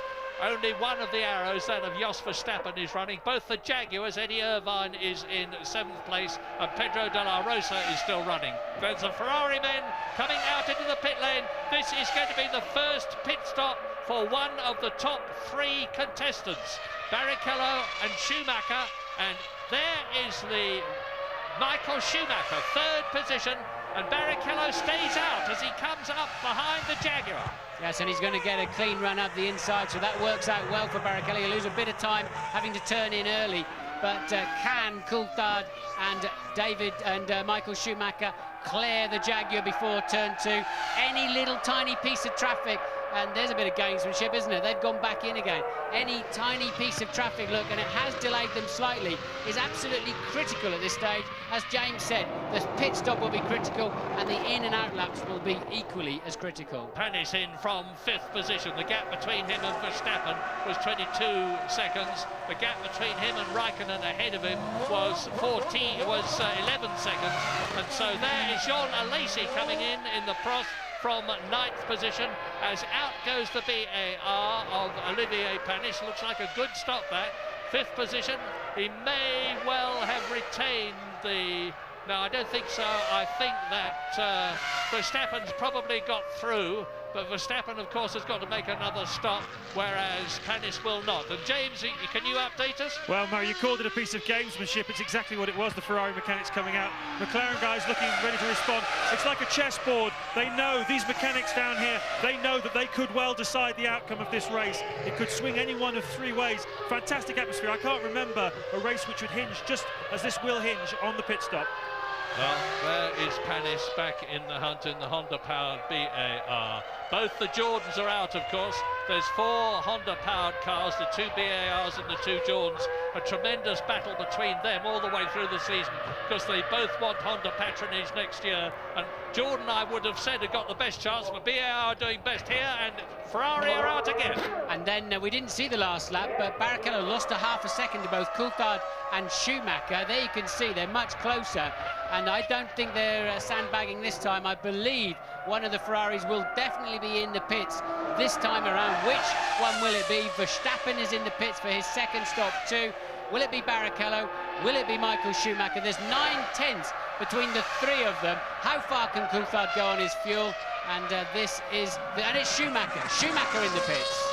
From 3rd position. Now it is up to Rubens Barrichello and David Coulthard to really get the hammer down now to try to improve their advantage as Michael Schumacher stops. If I was Ferrari, I'd be asking, James, can you tell us anything? Well, looking about 9.3 seconds would be an ideal stop, pretty quick. That was a really nice stop. He's in the game. He's really in the game here, guys. Yeah, remember they're 2/3 the way through the race, so they shouldn't be too long for fuel, James. But if I was Ferrari now, I'd be asking Barrichello to ease up on this next lap and try to hold Coulthard up if they want to bring championship leader Michael Schumacher into play. Yeah, it's a tough one for Paul Rubens, of course. He's supposed to have equal rating with Michael Schumacher, and you can see the Sauber there of Kimi Raikkonen, who was in 4th place. They got a left rear wheel problem. It's cost him, I would think, at least 10 seconds, that, and it will have prejudiced his chance to stay ahead of Olivier Panis as he exits the pit lane. Yeah, he was about 10 seconds ahead of Panis. We'll see where that shakes out, but Coulthard really needs to get on it. Coulthard's lost a half a second in the middle part of this lap, crucially, and I think I saw a bit of traffic in the background, so not a great lap then for Coulthard, just when he needs one. And the second Ferrari's in the pits, Murray. Barrichello straight in at the end of the next lap, and good moves there by Ferrari. And David Coulthard, who won the Brazilian Grand Prix and has been in the points in every other race this year, leads in Austria. But as I've said in the past, it's a false dawn because Rubens Barrichello has made his stop. Michael Schumacher has made his stop. We're on lap 48 out of 71, and David Coulthard has yet to come in. He's got to really, really hit it in this lap. Well, it's all down to the drivers then for the Ferrari team. No more pit stops. They can, of course, play the team tactics over the radio, but can McLaren now pull out some kind of supersonic pit stop? How far can David Coulthard go on his fuel load? There's Michael locking up a right front, I would imagine, into turn 3 on his outlap, running a little bit wide. Look, yes, on the grass. Bad. If that's the outlap, it's a replay. We don't know exactly when it was, but not what Michael needed. And is David Coulthard coming in? No, he is not. David Coulthard, and in comes Jacques Villeneuve from 7th position in the VAR as Alesi goes through. Here is race leader David Coulthard, and he's just done the fastest lap of the race. He's really pushing it. 1 minute 10.8 under 1 minute 11.7. 1 minute 11 seconds, and that is an absolutely terrific race. Super fit David Coulthard. He's really got his dander up, and after that bad race that he had in Spain last year when he fought his way through after a bad start up into 5th position to get 2 points. Louise Goodman. I stood here with Juan Pablo Montoya. Juan Pablo, a race full of highs but ultimately lows for you. What went wrong in the end? We lost hydraulic pressure and we lost the gears and throttle and everything. I got an alarm 2 corners before, and I knew that was going to be. Tell me about that incident with Michael Schumacher. Oh, you know, he braked quite late. I braked late as well when I saw he was going to go for the outside. When I went to press the pedal a bit harder, the pedal was a bit long. It's been long all weekend, and just like the rear tires, and ran wide. Thanks for talking to us. Well, Rubens Barrichello is still ahead of Michael Schumacher. David Coulthard is still ahead of both of them, but has yet to come in as Eddie Irvine in the points does so in the Jaguar. Are Jaguar going to get their first World Championship point this year? Let's hope so, but Coulthard a 1:10.9 that time around. Not quite as quick as the lap before, but still significantly quicker than Schumacher or Barrichello. And this could just play beautifully into Coulthard's hands. Michael, we think, made a mistake on his outlap. That's why he's ended up the second of the Ferrari. Some 3.4 seconds down he is at the moment.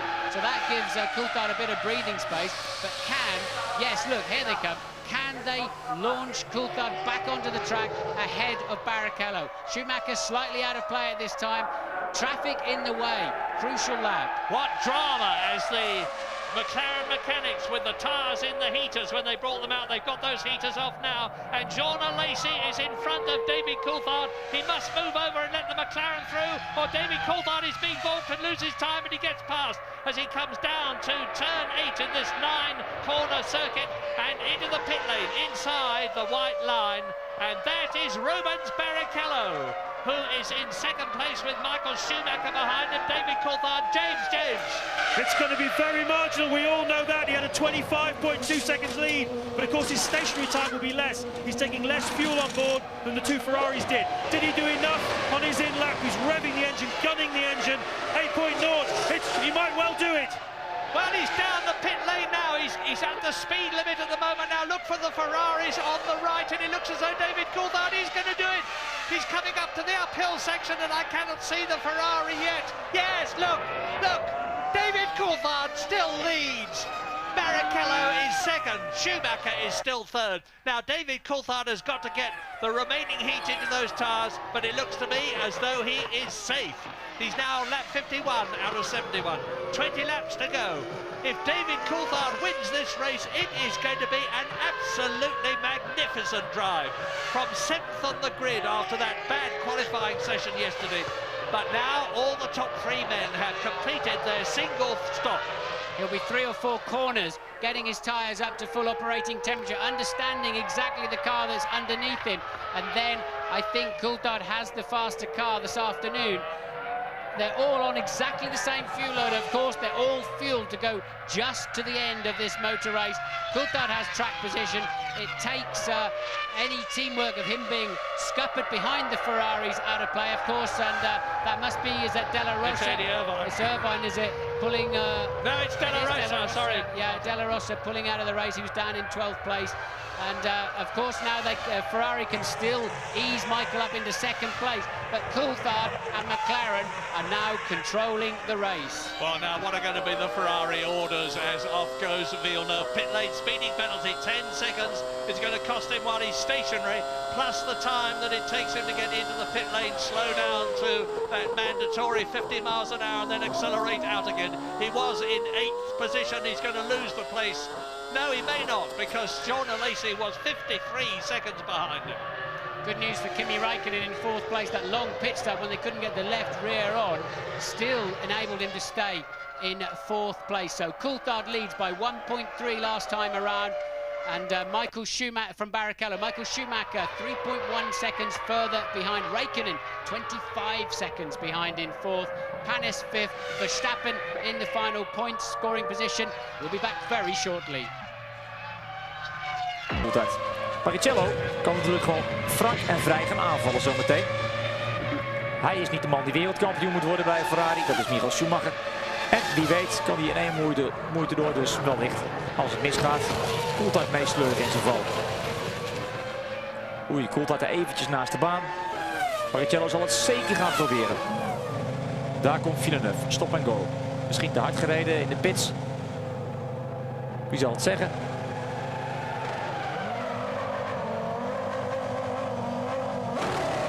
Nou, het blijft zonder gevolgen, alleen kan hij nu zeker de 7e plaats vergeten. Man op de 8e plaats, Villeneuve dus binnen geweest voor een stop en go. En hier kijken we naar de koploper in de race. 2 gele puntjes. Dat betekent dus dat er ergens op de baan iets aan de hand is. De vraag is alleen waar. Kan natuurlijk de wagen van de La Rosa zijn die daar naast de baan staat. We zagen de La Rosa heel langzaam rijden. Die zal dan even in veiligheid gebracht moeten worden. Burti wordt hier geland. Gaat keurig aan de kant voor Coulthard. Schumacher, of ik moet zeggen Barrichello, heeft daar nu even last van. Eerder in de race ging Burti keurig aan de kant voor Barrichello. Oh, Schumacher. Ging dat wel goed aan de achterkant. Of was dat een slecht schijn? Ik had even het idee dat hij wat ver naar buiten ging. In die laatste bocht voor start en finish. Barrichello is er in ieder geval voorbij. Maar daar Schumacher. Is niet helemaal vlekkeloos door die bocht gekomen. Wat is wijsheid? Moet Barrichello gewoon maar Schumacher voor laten gaan? In dat geval verdient Schumacher 2 extra punten. Want de tweede plaats levert 6 punten op en de derde plaats 4 punten. Of moet Barrichello gaan proberen Coulthard aan te vallen? Het is nog vroeg in het seizoen, dus waarom niet?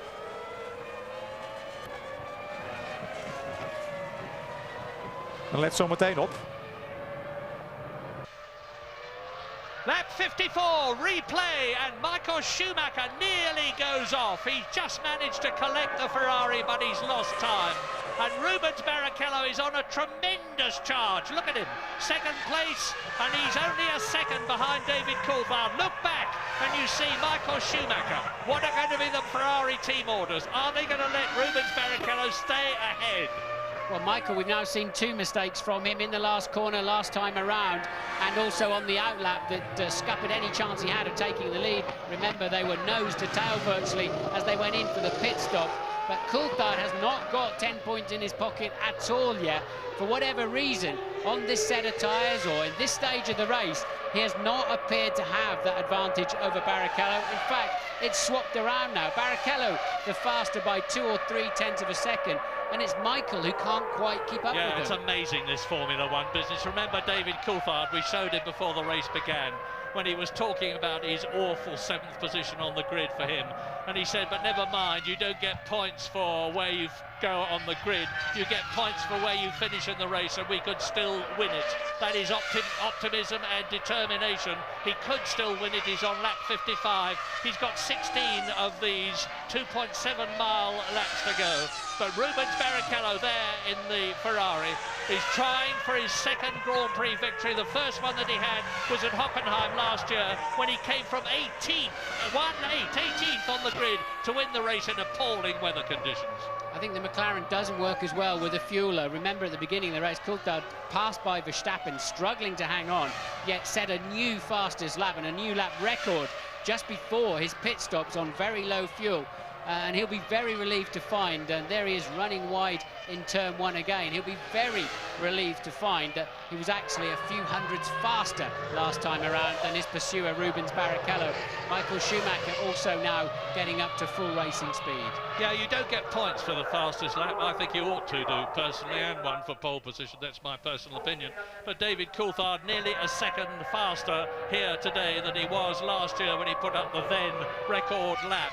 And he's gone round in 1 minute 10.8, so that's 9/10 of a second quicker. Eddie Irvine there in the Jaguar, who just saw him in 7th position going over the crest. He's going to be caught and passed and lapped for the first time by David Coulthard shortly. And look at Barrichello. Now, the gap as they go across the line is still 9/10 of a second. Now, is Eddie Irvine going to move over and let the flying 2 first through? Well, he'll get the blue flags, and there's been a little bit of needle between Irvine and Coulthard recently. They've accused each other of blocking in qualifying, and David's felt Eddie did not let him through as easily as he might have done while he was lapping him in previous races. We'll see what happens this time around.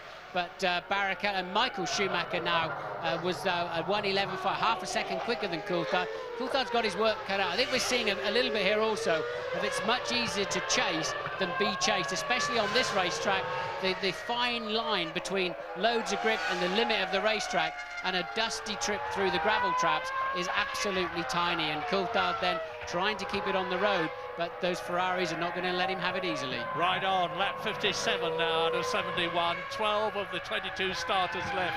David Coulthard, Rubens Barrichello, Michael Schumacher, you see them together in the same shot. Kimi Räikkönen is 4th, Olivier Panis is 5th, Jos Verstappen is 6th, Eddie Irvine still just out of the points, 7th position, yet to be lapped, he's about to be lapped. Villeneuve is 8th in the second BAR, Alesi is 9th, Berti is in 10th position, and now Barrichello is right with David Coulthard, and for the record, 11th is Button and 12th is Heidfeld. The rest have retired. Coulthard losing 8 tenths to Michael Schumacher and over half a second to Barrichello. He lost momentum in the last corner with the Jaguar in front of him.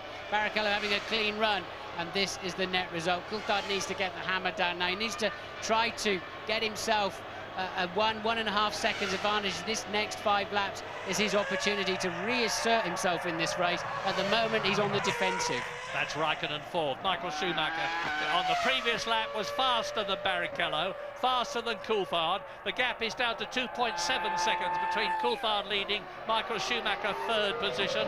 Ferrari on 10 World Championship points, McLaren on 10 World Championship points, Coulthard on 10 World Championship points, and championship leader Michael Schumacher on 4 World Championship points. It could still all change. But Kimi Räikkönen there is looking good for another points position He finished in 6th place this year in his first ever Grand Prix in Australia. He really is a man to watch, and the rumours are that Ferrari are after him.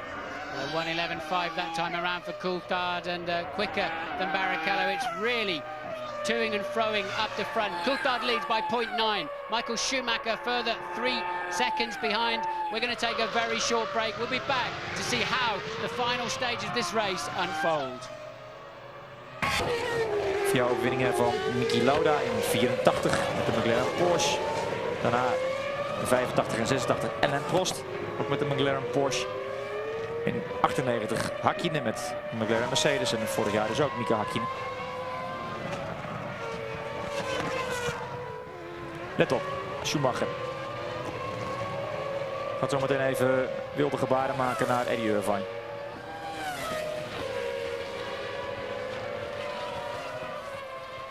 Ja, als je niet beter weet, denk je dat hij de lens aan het poetsen is. Maar dat was dus zeker niet het geval. Boze Michael Schumacher. En daar Coulthard. Met weer wat blauwe vlaggen. Onder andere voor Jos Verstappen. En voor een van de wagens van het team van Prost. Dat zou dan Jean Alesi moeten zijn.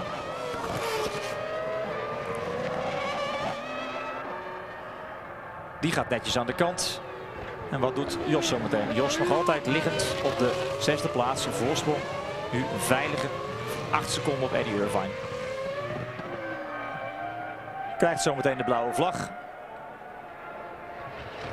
Wie weet kan hij zijn vriend Michael Schumacher nog een beetje helpen door iets langer dan toegestaan Coulthard af te houden. Daar is Jean Alesi en daarachter dan Michael Schumacher. Schumacher, wiens kansen om hier eindelijk eens te winnen in Oostenrijk niet zo groot meer zijn. Zit nu achter Alesi en is er langs. Verstappen is al aan de kant gegaan. Verstandige beslissing. Mengt zich niet uit het gevecht tussen Coulthard en Barrichello. En laat het de heren zelf uitvechten. En hier Schumacher achter de Nederlander. Een situatie die we ook in de kwalificatietraining meemaakten. En toen gleed Jos in die bocht van de baan af. En schrok Schumacher zich een hoedje. Dat liep allemaal goed af. To go, about 12 minutes for the Austrian Grand Prix, and David Coulthard, you can see the gap there now as he turns into turn 3 between him and the Scarlet Ferrari of Rubens Barrichello, with Michael Schumacher starting to close on both of them. It could be and probably will be a cliffhanger finish. Barrichello gets a sniff of Coulthard out of 1 towards turn 2. He's much quicker under braking for whatever reason, is the Ferrari on the McLaren. But Coulthard having a nightmare afternoon in traffic, always losing out, excepting when it really mattered. Remember, those stunning 1:10.8, 1:10.9 laps he put in to launch himself ahead of Barrichello. And on Barrichello's lap, as Coulthard made his pit stop, Barrichello had 2 or 3 cars to pass, and it gave Coulthard this comfort zone. But the rest of the afternoon, he's always seemed to lose out, just catching the traffic at the wrong time. But when they're in clear air, he's still got a fraction of a second advantage over Rubens. And Michael Schumacher just now 2.2 seconds down the road. Yeah, I've said this so many times before, but I'll say it again. Catching is one thing, passing another. And Rubens Barrichello is only just inching up on the McLaren. And David Coulthard, who's a very wily campaigner, he's driven in a heck of a lot of Grand Prix in his time. And he can make that car in his 113th Grand Prix with all his experience and determination, knowing that if he can finish first, he's going to have 4 more World Championship points than finishing second. Can make that car very wide and make it very difficult for Barrichello to pass him, in which case Barrichello could then have Michael Schumacher in his wheel track. So it's Ferrari second, Ferrari third, McLaren leading. Magnificent drive. Poor Mika Häkkinen must be sitting in the garage now, looking gloomily at the monitor and thinking that could have been me. But he has had his day. World champion in 1998, world champion in 1999, and David Coulthard has deferred to him not only in the championship but in the races many times in the past. He richly deserves to do well, and my goodness, isn't he doing well? 7th on the grid, first in the race. That's what I mean about turn 2. Look how late Barrichello is on the brakes. I wouldn't really want to swap places with Coulthard right now. This is massive, massive pressure.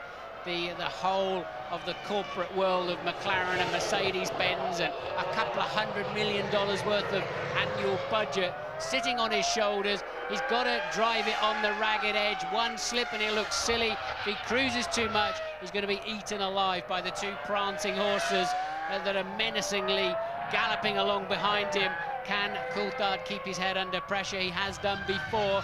Can he continue to do it for the final 8 laps of this race? And then will Ferrari, if Barrichello can't have a go at Coulthard, will Ferrari make him yield and give an extra 2 points to Michael Schumacher? P2 to Barrichello, and that is his board now. But let us not forget Michael Schumacher. 3rd position, and on the previous lap he was half a second faster than either David Coulthard or Rubens Barrichello. He still is inching up. The gap between himself and David Coulthard is 1.5 seconds on lap 64 out of 71 on this very slippery track. Out of the race goes Jenson Button in the Benetton. Up come the fire marshals with flames licking out of the exhaust outlets. They need to get the fire extinguisher on that very rapidly indeed before it takes hold, although it may be just an oil fire. I heard barbecue sales have been very strong in the UK over this lovely sunny weekend, and Jensen decided to join in with you.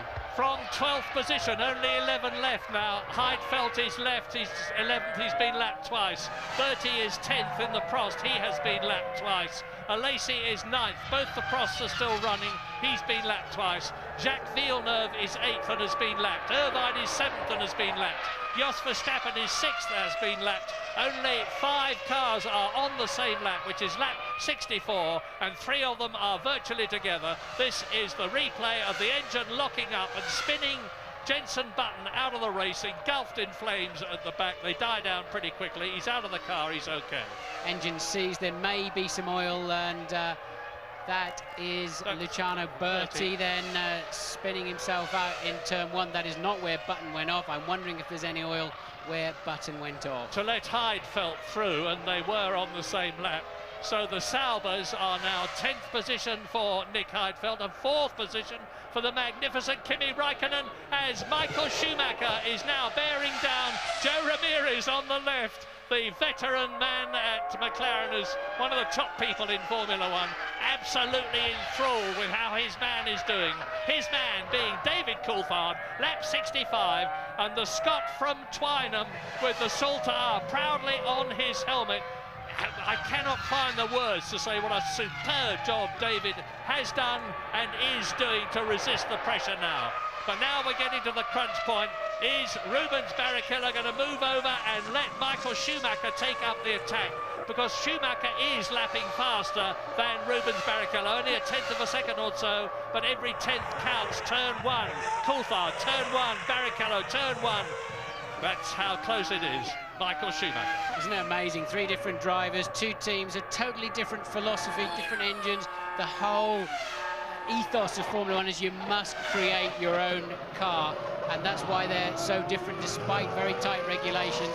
And yet still 66 laps into the race, we've got 2.8 seconds between the 3 cars. They are so close, so evenly matched. Yeah, and how McLaren have closed up on Ferrari. James Allen. Ferrari technical director Ross Brawn sitting on the pit wall. He has a button for each radio either side of his belt. He pushes the button, he speaks to both drivers, he's been talking to both of them constantly, but Barrichello must be dreading the push on his button, which is going to tell him to move over out of the way. They've done it before here. They did it with Irvine 2 years ago, as I recall, just to get an extra couple of points for Michael Schumacher. There can be no doubt they're going to do it today. Not half as much as Button and his button, because he was out of that car like a jackrabbit when he saw that the back of it had caught fire. Rightly so. Luciano Berti is being caught to be lapped by Raikkonen. Raikkonen in 4th place, another sterling performance. Luciano Berti down in 11th position. and the Finn goes through. The Brazilian driver moves over, and Rubens Barrichello just puts his left rear off the track onto the grass, raises a puff of dust. He may have lost just 100th or 1/10 of a second. That will help Michael Schumacher. There he is, turn 2, 40 miles an hour. Down goes his foot. On comes the traction control, limiting the revs that get through to the rear wheel as much as is necessary. And look how close it is now between second and third.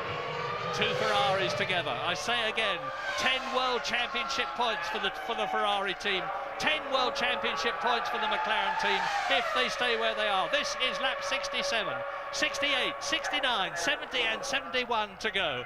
Very little time left. I think David Coulthard can do it. Just a couple of tenths on this lap. Obviously had a bit of a difficult corner somewhere in the middle sector, what is a very, very short lap, of course. So Coulthard 1.6 second lead last time around. It's clearly significantly less this time, down to 1.1. So Coulthard having a bit of a scruffy lap, a very, very poor final sector. And Coulthard, once again, Murray, back under pressure.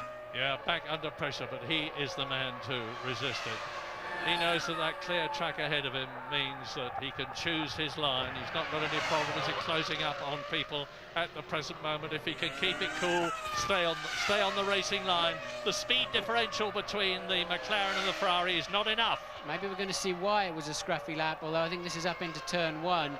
And it was in the middle sector he lost it, but I think it's just one of those slow-mo replay jobbies they like to give us to just check we're on our toes, Murray.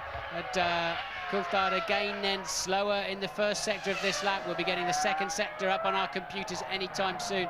Doesn't look too bad for him, does it? No, but both Rubens Barrichello and Michael Schumacher have gone faster in that sector by 2/10 of a second than David did. You can see now, you can see the amount of tarmac between the McLaren there and the 2 Ferraris behind him is diminishing. But that's another lap that David has completed, another lap that he has not got to do. He's on lap 69 now. He's only got this one and the 2 others after it to complete the lap. Now, have we got a new fastest lap again? No, it's still David Coulthard, 1 minute 10.8. 1.8 seconds only separates the top 3. Raikkonen is 38 seconds behind the leaders 4th. Panis is 47 seconds behind the leaders 5th in the BAR. Jos Verstappen has got Eddie Irvine catching him. There's only 5.2 seconds in it, and Eddie Irvine is doing it at the rate of half a second a lap. It's not enough. It looks as though Arrows are going to get that World Championship point for 6th place, and that Jaguar are not. They both deserve it. Only one of them can get it. Wow, lap 69. So, out of the Niki Lauda curve into the Gerhard Berger curve. Coulthard responds, the fastest man of anybody on any of the previous 68 laps through the middle sector of the lap. Coulthard knows he had a couple of untidy ones, put himself back under pressure, and he's responded and said, OK, catch me if you can. Well, 28 World Championship points for David Coulthard. Will become 38 if he wins this race. 36 points for Schumacher will become 40. Talk about head-to-head. Look at this, 111.00, 111.099 for Barrichello and 111.030 for Michael Schumacher. There was a total of 0.06 of a second between all 3 of their last laps. So really, Coulthard just cannot break away from this pressure. No, he can't break away, but he's on lap 70 now. If he can just hang on, he's only got 2.7 miles to go at the end of this lap to give him an absolutely brilliant victory. It would be the 11th of his career and certainly one of the most richly deserved. Well, Ferrari don't look too confident as out of the Niki Lauda curve into the Gerhard Berger curve up to turn 7 in this 9-turn course goes David Coulthard over the crest. And just look, Michael Schumacher is with Barrichello. Unless one of them goes off, I cannot see there being a change on this last lap. I've said that sort of thing before, only for it to change dramatically. They are now on their 71st and last laps. Turn 1, 8 turns to go. Climb, climb, climb. 7th gear, 185 miles an hour. Brake hard, down to 2nd gear, 40 miles an hour. coming up to turn 2. This is it. 7 corners to go for David Coulthard. Will Rubens Barrichello be told, and will he do as he's told? More importantly, and is that a cruising Barrichello? No, it isn't. He's just taking a slightly different line. Surely before the end of the lap, he will have to let Michael Schumacher go past. I believe he will get that call, as does, I know, James down in the pit lane, but Coulthard then appears to have the fresh air between himself and the 2 Ferraris that he needs. Barrichello's going to make Michael wait until the absolute last moment if he's going to do it at all. And there are just 2 corners left in the Austrian Grand Prix of 2001 for David Coulthard now, as he sweeps out of the right-hander down to the last corner of the circuit and the race, and David Coulthard wins, and Michael Schumacher is second. Wow, there is team orders. Michael Schumacher gets 6 World Championship points. David Coulthard gets 10. And a bitterly, bitterly unhappy Rubens Barrichello defers at the last moment. He will not be at all happy about that. But remember when David deferred to Mika Häkkinen as they approached the line in the Australian Grand Prix? Well, that's motor racing. One of Coulthard's great wins from 7th place on the grid.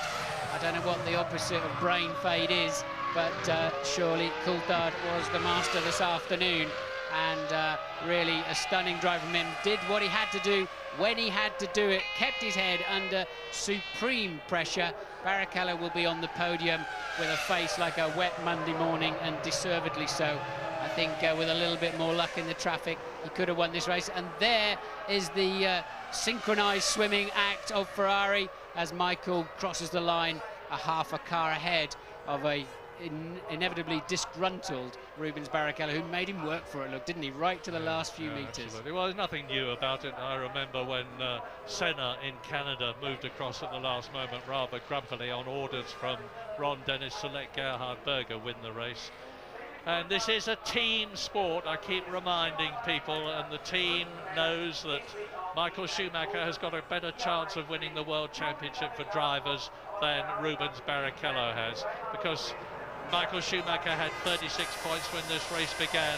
Rubens Barrichello was 22 behind him, and James Allen is in the pits. Martin Brundle just described that little switch as synchronised swimming. It had to be done though, Ross.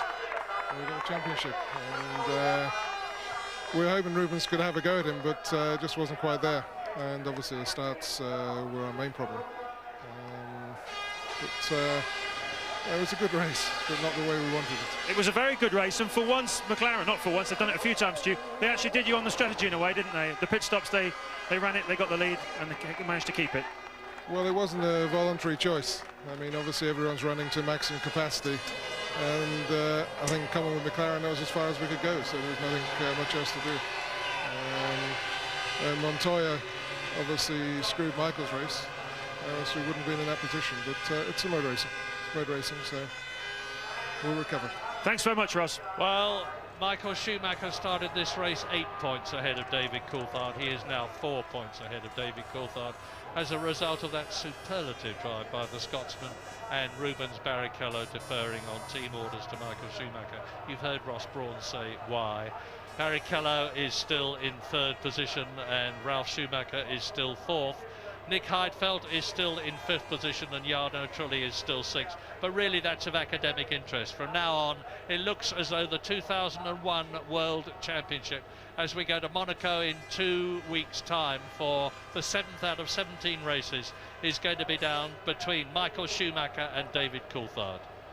Driver of the day, David Coulthard, that's part A. Part B, driver of the day, Kimi Räikkönen, just 40 seconds behind the leaders in his Sauber Petronas, with of course the customer Ferrari engine in 4th place there, as I said. So Räikkönen, a stunning day, and well, they don't look such bad friends after all, do they? Coulthard and Eddie Irvine, and Villeneuve coming, another good mate of David's, and coming in, everybody wants to shake his hand. Yeah, that's the 5th World Championship points for the Sauber team this year. And I bitterly regret some of the things I said about the team and them not expecting them to do well this year before the season began. Well, Rubens Barrichello, you can look at his eyes. You know, he's not happy. He's not happy at all. Why should he be? Why should he be? He drove a terrific race. He was ahead of Michael Schumacher. Joe Ramirez taps him on the shoulder. Jean Todt has a word with him. What do you think the word was? Maybe the check should be bigger next time, Rubens. Yes, well, I don't think Rubens, like a lot of people, is interested in money, but he's interested in prestige. He got ahead of Michael Schumacher. He was staying ahead of Michael Schumacher. But I say again, and you heard what Ross Brawn had to say, there is a world championship involved, and Michael Schumacher is more likely to win it than Barrichello is. It matters to Ferrari, it matters to Maranello, it matters to Fiat, of course, who are the money behind Ferrari. So it is understandable, even if it is very bad news for Rubens Barrichello. But wonderful, wonderful news for David Coulthard, his 11th victory. Terrible news for Mika Häkkinen. Olivier Panis finished in 5th position and has again beaten his teammate Jacques Villeneuve, and it was a very close thing in the World Championship for them, because Panis was in 11th place and Villeneuve was in 9th position, and Panis should have actually moved ahead of him. In the Constructors' Championship, there is now 18 points between Ferrari and McLaren, as there was when this race began. Williams, of course, have scored no points. Jordan has scored no points. Sauber, in scoring, are close right up to Jordan, just 1 point ahead. Well done, David Coulthard, up onto the podium. His 11th win, a great race for a great Scottish gentleman. And the British national anthem for David Coulthard, and of course for the McLaren team.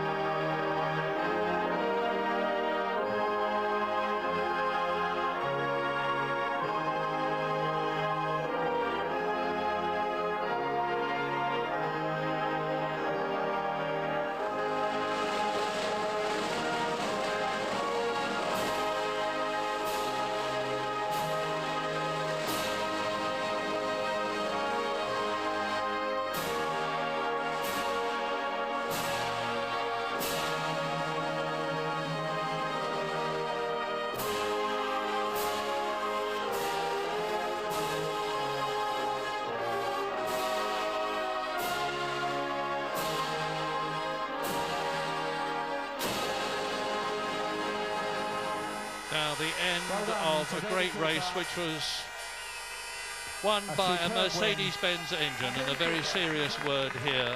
The Mercedes-Benz engine is made by the Ilmor concern in Britain at Brixworth, and sadly Paul Morgan, the MOR part of Ilmor, with his partner Mario Ilian, was killed in an air crash yesterday, and Formula One grieves for him, and our hearts go out to everybody who knew and was involved with Paul and his family. Just to clarify something you said, Murray, he was not with Mario yesterday when he was killed. Mario has flown back to the UK, but sadly, as you say, Paul Morgan died. Michael Schumacher then 2nd place. And Rubens Barrichello in 3rd position. He has the trophy to take home. Another 4 World Championship points for the Brazilian. But it was David Coulthard's day, it was McLaren's day, it was certainly not Mika Häkkinen's day. The champagne is a bit looping, frankly. But victory for David Coulthard ahead of Michael Schumacher and Rubens Barrichello at the end of a really inspiring Austrian Grand Prix. And of course, David Coulthard abstaining from that procedure in respect for Paul Morgan. So in 2 weeks' time, it is the Monaco Grand Prix. But here in Austria, you can see the triumphant trio there on the podium. Very thanks to Martin. He was certainly due. David Coulthard, a winner in Austria at last. His brain in gear throughout a superb race. We'll hear from David in a few minutes' time, from Michael Schumacher and from Rubens Barrichello too. Absolutely delighted. Alexander Wurz is going to join us in the studio. There's our competition result, and Ross Kemp as the Jordan mechanic. 1 uur 27 minuten en een beetje had hij ervoor nodig. Tweede zege dit seizoen voor Coulthard. Coulthard die in 6 races tot nu toe punten heeft gescoord, in alle 6 dus. Adrian Newey, die eventjes een klein beetje voor spion speelt. En een blik werpt op de Ferrari van Michael Schumacher. Hij is de ontwerper van de McLaren MP416 waar David Coulthard mee rijdt. Goed, we wachten dus op de persconferentie. Hier nog een keertje de uitslag voor u op kaart. Geen Michelin-rijders in de punten. Eddie Irvine was de beste op de 7e plaats. Coulthard voor Schumacher, Barrichello, Räikkönen met zijn beste prestatie tot nu toe in de Formule 1. Panis toch weer 2 puntjes. Jos Verstappen zijn eerste punt van dit seizoen. Irvine net buiten de punten. Maar toch ook een mooi resultaat voor Eddie Irvine. Zijn beste prestatie dit seizoen. Villeneuve kan niet altijd feest zijn. 2 weken geleden derde, nu 8e. De man die als enige op de tweede kaart staat in zijn eentje is Luciano Burti. Hij werd dus 11e. Hij rijdt tegenwoordig voor het team van Prost.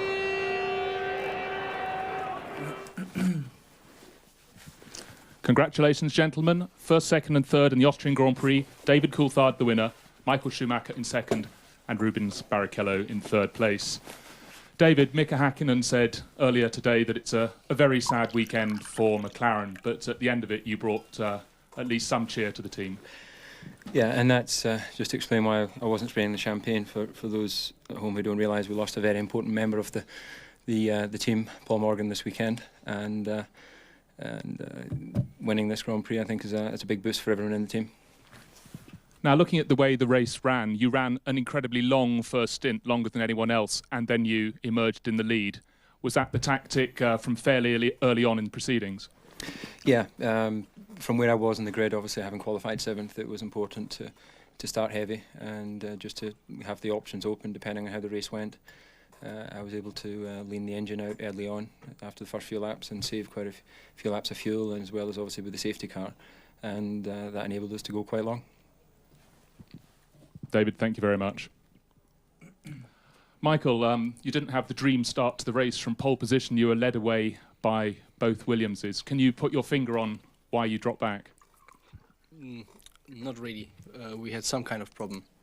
Certainly the car didn't start in the way it was supposed to start, and basically I did a manual start afterwards because there is some kind of problems, but I'm sure we will find out. And it's, you know, all these systems are still very new, and like we have seen with David, something happened to him in Barcelona with these systems. Now it happened to me, and I guess a few other people will still get surprises until everything is really reliable. Having worked your way up to second place after your brother retired, there was then the moment with Juan Pablo Montoya that took both of you off the circuit. Could you talk us through that move? I was a little bit upset, obviously, because there was no way he could make that corner, and all he was trying to do is to take me with him out of the circuit. And I mean, he was lost anyway, and to do something to me, then I thought it wasn't really what he should have done, because I had to go into the grass. I couldn't turn in. I nearly hit him. So it wasn't ideal, but that's the way it had gone, and I'm sure I will have a word with him. But that meant that I was, I think, in 6th or 7th position, and I had to work my way through the traffic, which wasn't easy because the Michelin drivers had problems with their tires. So it would have been normally sooner or later I would have passed Juan Pablo, but the other guys were on Bridgestones, and that was much more difficult. I had to wait until they did a few mistakes, and then I took my chance to Panis and to Räikkönen, which both behaved very accurate, and that allowed me to come back into the race and pick up to the 2 guys in front. Michael, thank you very much. Rubens, you were second until the last corner, and then you pulled over to let Michael through. Why was that? The team has asked me to do that. You're very unhappy about that? No, I'm unhappy about the situation. I was winning almost the whole Grand Prix, and then of course David went longer, and I lost the race basically like that. That's why I'm feeling unhappy. Thank you, Rubens. David, back to you. The deficit was 8 points to Michael before the start of the race. Now it's halved to 4 points going to Monaco. What do you think about the rest of the season? Excuse me. Well, I think, as you can see, the Grand Prix are going to be very close, not only between ourselves and Ferrari, but Williams as well. So it really is going to come down to who gets their car and the tyre working well in Monaco. but it's a circuit I enjoy. I've gone well there in the past, so you know, there's everything to play for. David, thank you very much. Now, Michael and Rubens, first with Michael in your own languages, please. Ja, wat ingetogen persconferentie. Dat heeft natuurlijk alles te maken met de dood van Paul Morgan van Ilmor. Dat de motoren bouwt voor het team van McLaren. Vandaar dat David Coulthard ook niet met de champagne spoot op het podium. Bewust gekozen om met veel benzine aan boord weg te rijden en dan zo lang mogelijk door te gaan. Nou, die strategie werkte natuurlijk wel, geholpen door wat andere momenten in de race. Bijvoorbeeld dat moment van Michael Schumacher en Montoya. Michael Schumacher was er niet echt blij mee. Hij zegt, dat was geen enkele manier waarop Montoya die bocht nog kon halen. En nam mij bewust mee naar de buitenkant. Ik kon niet meer insturen. Ik zal er nog wel eens even met hem over gaan praten. Want ja, het was eigenlijk een weinig zinloze actie van Juan Pablo Montoya. Goed, en daarna moest hij een inhaalrace rijden. En uiteindelijk werd hij toch nog tweede. Omdat Rubens Barrichello zo vriendelijk was om hem te passeren. Start van Schumacher was slecht. Launch control werkte niet. Hij schakelde over op manual. Ja, dat kostte dus wat tijd waardoor hij slecht weg was. Rubens Barrichello had even uitzicht op de race. Maar toen hij in de gaten kreeg dat David Coulthard langer door kon gaan, meer benzine aan boord had, besefte hij dat hij de race niet kon gaan winnen. En toen kreeg hij dus de opdracht van het team om Michael Schumacher te laten passeren. Nou, daar had hij geen moeite mee. Wel met het feit dat hij eigenlijk de race misschien wel had kunnen winnen. Maar toch nog verloor van de slimme heren van McLaren. Maar toch nog iets te lachen viel. Hoewel het is een zwaar weekend voor McLaren door het verlies dus van Paul Morgan. Verschil tussen de mannen vooraan. Schumacher en Coulthard teruggebracht naar 4 punten. Het was 8 punten voor de race in het voordeel van Michael Schumacher. En over 2 weken verhuizen we dus naar Monaco met het circus. En dat is een race waar Coulthard altijd goed rijdt. Dus je ziet het verloop van het kampioenschap met vertrouwen tegemoet. Maar realiseert zich natuurlijk ook wel dat hij in Michael Schumacher, Rubens Barrichello, maar ook in de heren van Williams toch nog wel voorname concurrenten heeft voor het wereldkampioenschap. En de overwinningen die nog te vergeven zijn. Nogmaals de uitslag van de grote prijs van Oostenrijk. Een overwinning voor David Coulthard. 2 weken geleden zat het McLaren tegen. Toen Hakkinen 5 bochten voor het einde stilviel. Vandaag zat het Coulthard namens McLaren mee. Schumacher slechts tweede. Man van pole position. Speelt dus 4 kostbare punten. Rubens Barrichello derde, liet Schumacher voorgaan. Räikkönen keurige 4e plaats. Zijn totaal is nu 4. Zijn beste prestatie tot nu toe in de Formule 1. Het is pas een 6e race. Panis weer netjes in de top 6 op de 5e plaats. En Jos Verstappen, ook hij dus eindelijk een WK-punt in de 6e race van dit seizoen. Een hele goede race van de Nederlander. Dat waren de 6 coureurs die in de punten eindigden op de A1-ring in Spielberg. Heel rijtje uitvallers. Met natuurlijk ook Mika Hakkinen daarbij. Maar ook de beide mannen van Jordan. En natuurlijk ook Juan Pablo Montoya en Ralf Schumacher. Teamgenoot van Jos Verstappen staat er ook bij. Enrique Bernoldi. Alonso met de Minardi kwam ook niet aan de finish. Hetzelfde geldt voor Button, De La Rosa met de Jaguar ook niet. En Tasso Marquez haalde evenmin de finish met de Minardi. En Frenze, ja, voor de tweede achtereenvolgende maal kwam hij niet van de startopstelling weg. Het is zuur voor de Duitser, maar het is niet anders. Hij is nog geen fan van traction control en launch control. Die elektronische hulpmiddelen die de rijders tegenwoordig tot hun beschikking hebben. Het publiek heeft bezit genomen van de A1-ring. Dus de temperatuur nog steeds lekker is, 20 graden. En traditiegetrouw kijken wij natuurlijk even terug op de race met de hoogtepunten. Maar eerst nog even een kijkje achter de schermen bij McLaren. Waar met gepast enthousiasme op de zege wordt gereageerd. Maar nogmaals, dat heeft dus te maken met het overlijden, het verongelukken van Paul Morgan. Een van de drijvende krachten achter Ilmor dat de motoren bouwt voor McLaren. Goed, een blauwe lucht. Greg Pollock en Olivier Panis. Pollock praat Panis moed in. Ralf Schumacher ziet het op dat moment nog wel zitten. Natuurlijk, hij staat op de tweede startrij, op de 3e plaats.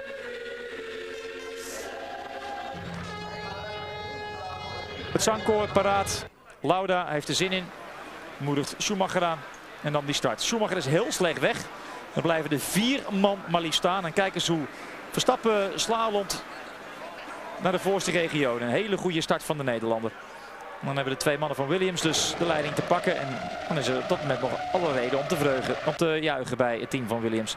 Niet bij Jordan, dat 2 man al kwijt is. Ook Hakkinen blijft staan en hetzelfde geldt voor de heer Eitveld van Sauber. Frenze komt niet meer weg. Trulli probeert het nog wel, maar krijgt later de zwarte vlag als hij hier eerst nog even een uitstapje heeft gemaakt. En Montoya voor Ralf Schumacher, Michael Schumacher, Barrichello en Jos Verstappen aan de leiding. Dan een actie van Villeneuve die in de ronde graag bij het inhalen van Eddie Irvine. En dan een paar plaatsen verliest. Afscheid van Ralf Schumacher. Problemen met de remmen, durfde niet meer door te rijden. Kijk, daar zijn die remmen waar het grondig mis mee was. Trulli, de zwarte vlag. Dat gebeurt ook niet vaak in de Formule 1. En baalt als een stekker. Dan Montoya, ja, met een beslissende actie in de race. Mist het trendpunt van de bocht, had problemen met zijn banden. Dan glijdt Schumacher dus ook naar buiten toe. Kostbare positiesverlies voor Michael Schumacher. Benoldi houdt ermee op. En dan Juan Pablo Montoya als de volgende uitvaller. Hakkinen wordt getroost door Ron Dennis. En dan Coulthard die daar ontsnapt. Räikkönen krijgt een bedankje van Michael Schumacher. Barrichello had nog even uitzichten dus op de overwinning. Hier het definitieve afscheid van Montoya dat zich net al aankondigde. Zwaait er nog wel even naar het publiek. En dan de pitstop van Michael Schumacher. Komt als eerste binnen. Even later Robert Barrichello. Daar is hij al. De Coulthard gaat dan een paar ronden langer door. Nou, dat maakt net het verschil. Hij heeft inmiddels dan voldoende voorsprong opgebouwd om net voor de 2 Ferraris weer op de baan te komen. Daar komt Coulthard en daar komt Barrichello. Die nog wel aandringt, maar niet meer in staat is om de schot in te halen. En zo brengt deze David Coulthard de zege naar huis toe. En bijt Ferrari in het stof. Hier kijken we nog even naar het afscheid van Jensen Button. Met een hoop vuur. Daar Luciano Burti in de ronde. Nog even een mooie spin maken. Kan wel verder en wordt uiteindelijk 11e. En dan de opdracht voor Barrichello. Laat Schumacher passeren. Dat gebeurt. Maar niet nadat David Coulthard als eerste over de finish is gekomen. En dat levert in ieder geval Schumacher 2 extra punten op. Räikkönen wordt 4e. Dus is er ook feest bij Sauber. Schumacher feliciteert dan op de achtergrond Jos Verstappen die beslag legt op de 6e plaats. En Tot zegt dankjewel tegen Barrichello. Goed geluisterd, jongen. Coulthard juicht. Het volkslied is voor hem. En daarna spuit hij niet met de champagne. Want ja, Paul Morgan is niet meer onder ons. Een van de mensen dus van Ilmore. Hij laat het over aan Rubens Barrichello en Michael Schumacher. En beperkt tot een bescheiden applausje. Goed, het was een tumultueuze grote prijs van Oostenrijk. Fans die nog even het asfalt kussen. Zo vaak kom je niet op die plek. Goed. Voor het wereldkampioenschap was dit een uitermate ideale race. Coulthard heeft zijn verschil teruggebracht naar 4 punten. 42 om 38. Barrichello is iets uitgelopen op Ralf Schumacher. En verheugend is in ieder geval dat Jos Verstappen nu ook 1 WK-punt heeft. Dus nog volop spanning in het wereldkampioenschap. Volgende afspraak die wij met elkaar hebben is over 2 weken. En dan zijn we in Monaco. Waar veel boten in de haven liggen, de vrouwen mooi zijn en het ook altijd zonnig is. Nou, had slechtere plekken kunnen bedenken. Tot dan.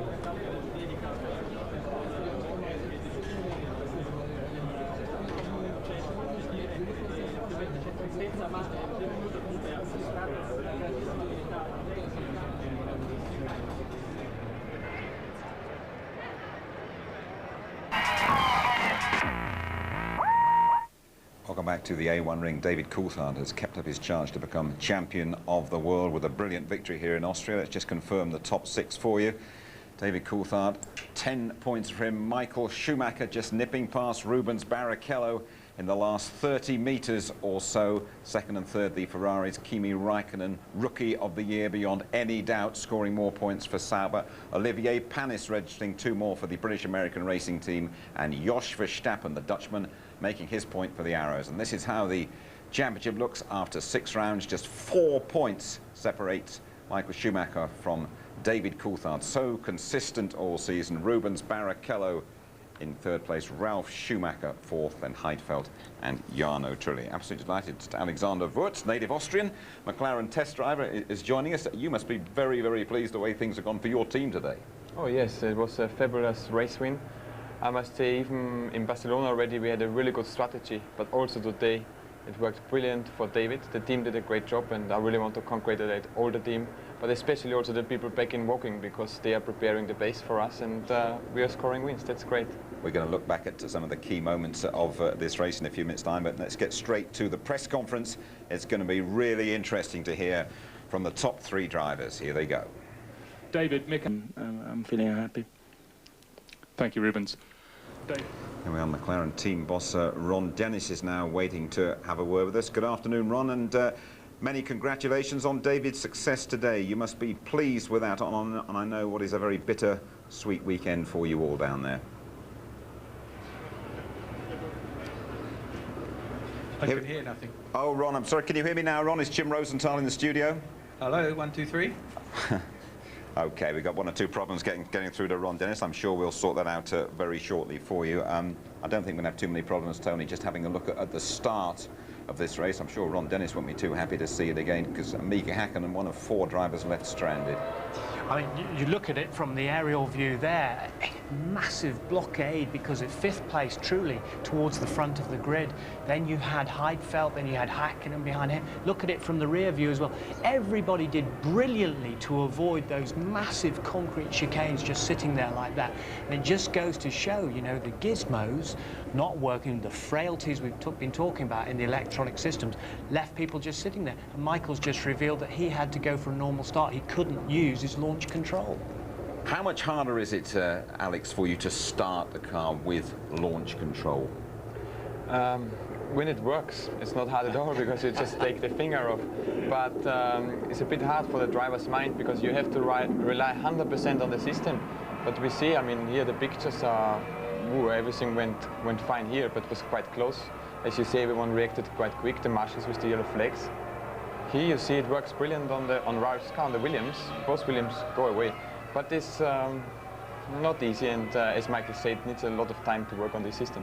Sure, we've re-established contact with your boss, Ron Dennis, down there. Ron, welcome to the show. I know it's I was saying, a very bitter, sweet weekend for you, this.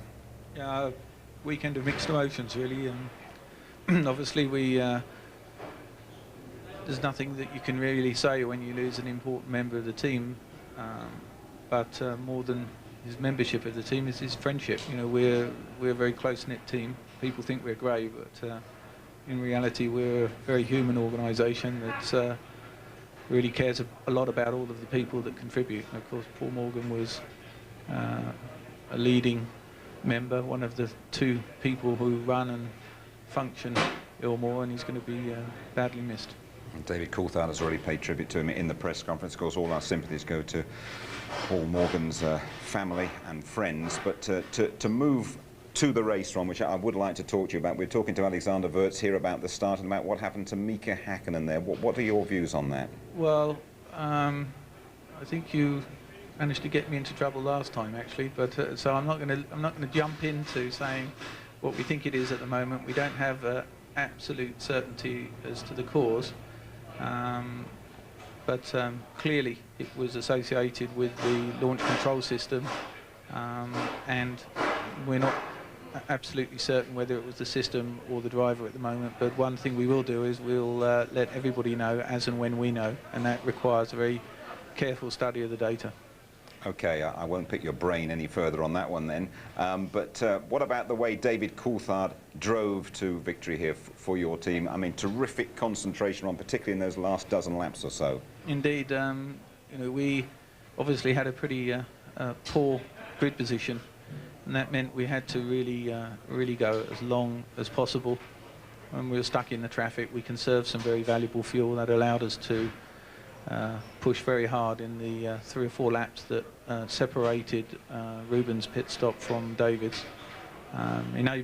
Enabled obviously him to take the lead, and then he really did a great job at pacing himself to stay in the lead. Of course, it's actually the most difficult place to be in a race, is in the lead. It's the area where you can definitely make mistakes, but it was a faultless drive. He always looks very comfy when he's out there in front. And Mika Häkkinen, when we spoke to him about his World Championship chances, said very honestly, it doesn't look too good, does it? Are you getting to the stage where you're going to put all your eggs into the David Coulthard basket? No, because we're in the business of winning races, and you know, we're very fair with the guys. We've always made it quite clear that we come to Grand Prix, we try to win, and it's only when it's mathematically impossible or realistic evaluation of the numbers tell you that it's unlikely, and in that situation we step in, because we're here to win races and the World Championship. But it's a little early, and of course the circumstances that we have in our team is we can in fact give team instructions at any stage, even the first Grand Prix, but you know, that takes away the spirit of the drivers' commitment. You know, they want to win, and it's not right for us to intercede in that process unless the circumstances require it, and we're just not in that area yet. But you would agree there's a realistic chance of David Coulthard becoming a British world champion this season? Oh, of course. I mean, he's there and he's well in position, but more importantly, it's his attitude, his frame of mind, and his determination at the moment. He's matured over the last few months, and he's a lot better for many things that have happened in his life. He's really very, very committed to winning, and as is, of course, Mika, but right now, obviously, the points are with David, and he knows that, as always, you know, we're giving the best equipment we can, and we'll just have to see the result. I've got just one final point for you, Ron. If you had been making the call coming round that last bend, would you have ordered Rubens Barrichello to pull over and let Michael Schumacher through? Well, most definitely not. Not in the period of the year in which we're at, and but I think their faces said it all. They weren't too particularly happy chappies on the podium, so there was definitely some disagreement there, and one can only presume the reason why. We appreciate you joining us as always, Ron. Thanks very much indeed. Thank you. Okay, there we are. We've got a lot to talk about with Alex and with Tony. We've got our competition and a bit of Ross Kemp with Jordan as well. We will be right back. Beautiful evening still in the Styrian Mountains in southern Austria. David Coulthard has scored a very big victory here for McLaren. Tony Jardine, it looked as though Ralf Schumacher was going to be in with a great shout after his terrific start, but unfortunately the Williams gave out. It did, unfortunately, but I think now he's moved on to the Austrian patch with Mr. Wirtz and co. The air must be getting to him. I mean, he's driving superbly, but this is most unfortunate. I can't help feeling that a lot of the electronics, a lot of the pressure, a lot of the heat and the vibration is getting to the rear end of these cars as well. I know there's a lot of investigations underway by major manufacturers of what things. We saw Barrichello lose rear suspension, possibly through heat, we don't know. We won't know what's happened there yet, but it's a shame for us. Fantastic start when you saw that before, when he jinked past his brother. It was incredible reactions. Juan Pablo Montoya had a real fight with the Ferraris, didn't he? Held the two Ferraris back, Barrichello and Schumacher, and it looked good for him for a while in that battle. Yeah, it looked really good. He struggled with the grip. You can see he's sliding all over the place. And he took the inside line. You see them fighting now, three cars, very exciting next to each other. And down the straights, he's obviously pretty quick and keeps them behind for a few laps. But then I think Michael went with very hard pressure, but they both did a race mistake and both went out of the race and lost it.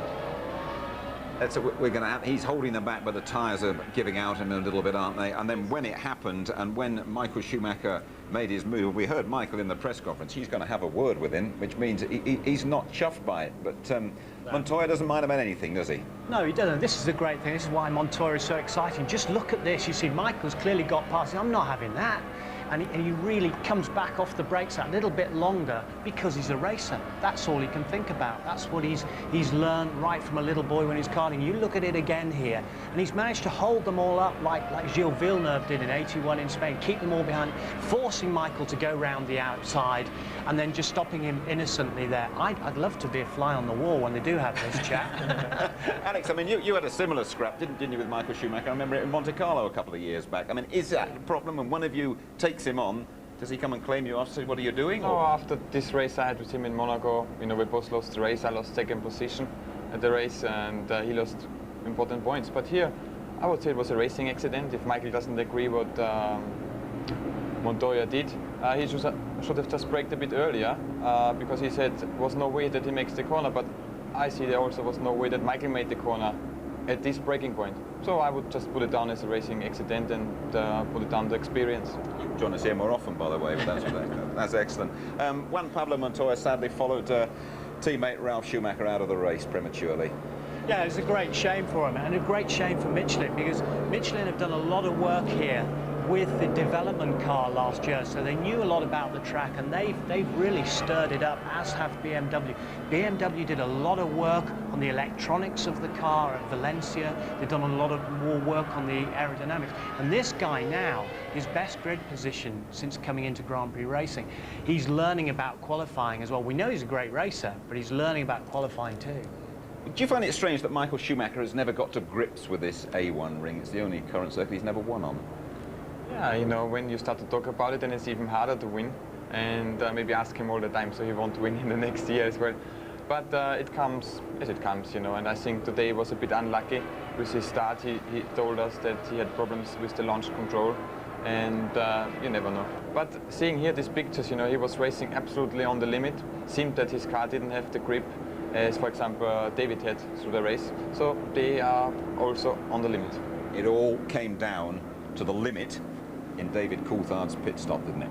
Yeah, it's nice to hear, because you can pick up a bit from Dave what he said in the conference. They're staying out that bit longer in the fuel. They know they had to really, with a bigger fuel load, to stay out there. And tactically, they must be very pleased, McLaren, to have got one over this time. He came in with a lead of just about 25 seconds. I have to say the boys from Woking were absolutely superb in the pit stop, like clockwork. Look at this, no Ferraris in sight. Well, I wondered for a minute, he was almost going to clip the Armco on the inside of the exit of the pit lane.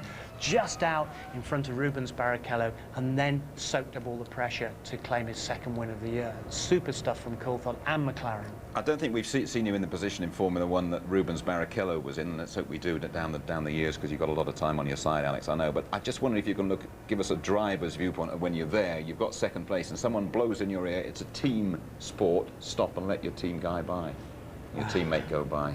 Well, I think when you saw Ruben's face, I don't need to say anything. Of course, it's I can say it now, it's very disappointing for you, because you worked the race very hard, and he just did it on the last 300, 400 meters to show the whole world that he was better than Michael today, but the team is completely focused on one guy, and that's Michael Schumacher, so he has to agree this, and I'm pretty sure he signed it in his contract knowing what he has to do.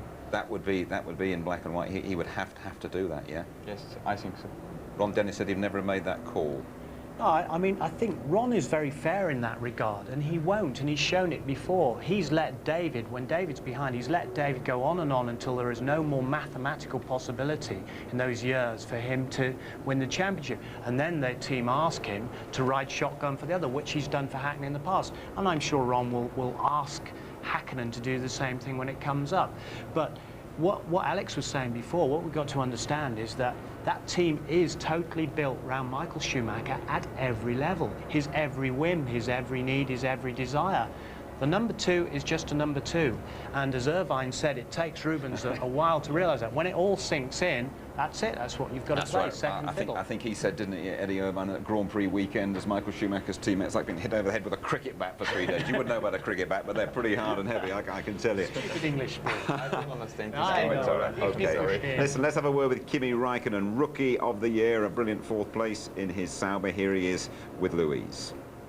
Well done, your 6th race in Formula One, and more points for you. It's going very well, isn't it? Yeah, it was fun race, only I did a big mess in the pit stop. I don't know really what happened. I thought that they lift the lollipop, and I don't know. But in the end, this doesn't make any difference. So you were a bit disappointed then? Would you have liked more? No, not really. I'm really happy, but of course you always try to win, and if you don't win, you always have something to do still.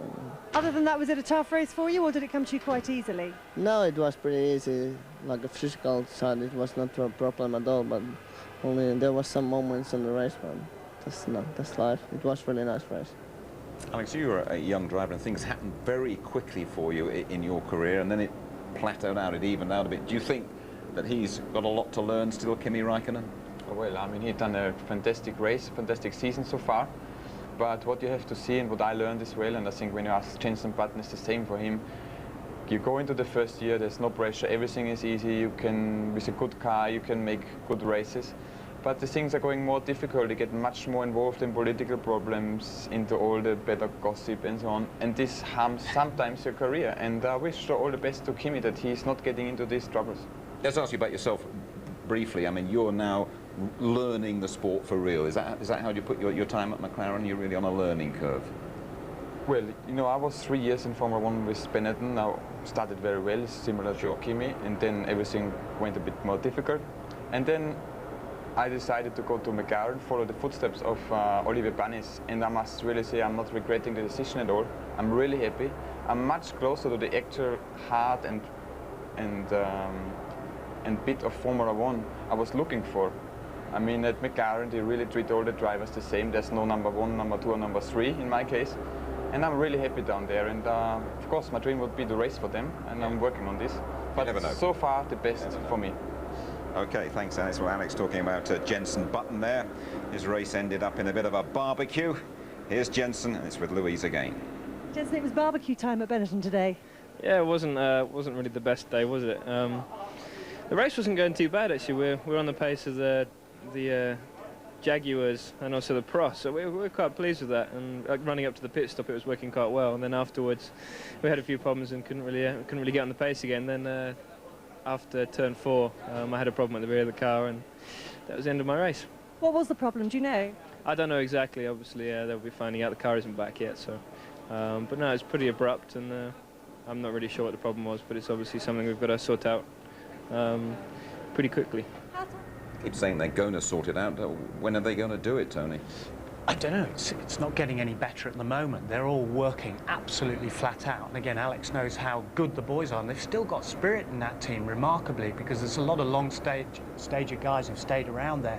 But Jenson keeps finishing behind Fisichella all the time in the qualifying sessions, running behind him in the race.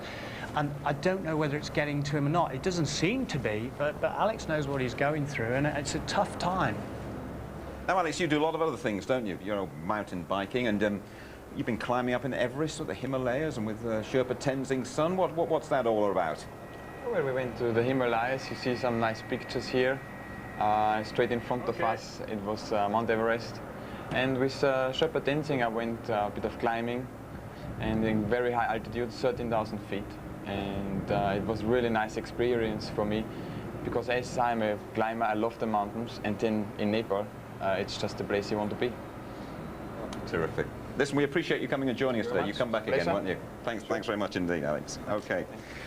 Now then, Ross Kemp has taken on a touch of real-life drama. He's building towards a role with the Jordan pit crew at the Silverstone Grand Prix, the British Grand Prix, in mid-July. Here in Austria, Ross Kemp has been learning the hard way behind the scenes. They have been working him hard too.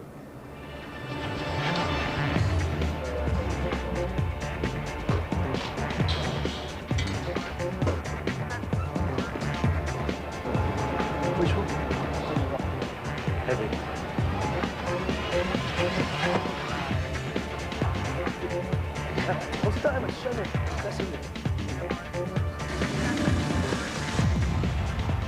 Right.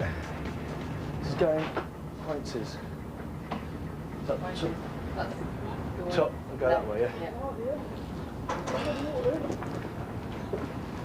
This is how the other half live. Luxury.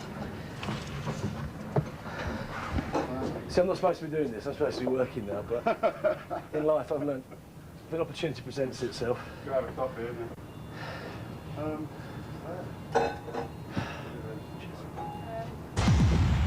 If I breathe into this, do I get arrested? What's the reasoning behind this then? Right, what it is, between these two trucks here, because usually we haven't got enough room. Right. Yeah. Depending on different tracks, you're fighting against space all the time. When we've got all the tyres mounted, we need somewhere to put them. So what we do is we put a tent between these two trucks. Got it. So we need an exact distance to work from. Oh, right, and this what does it? Tells you. So we want them around about 4 metres. It's a ruler.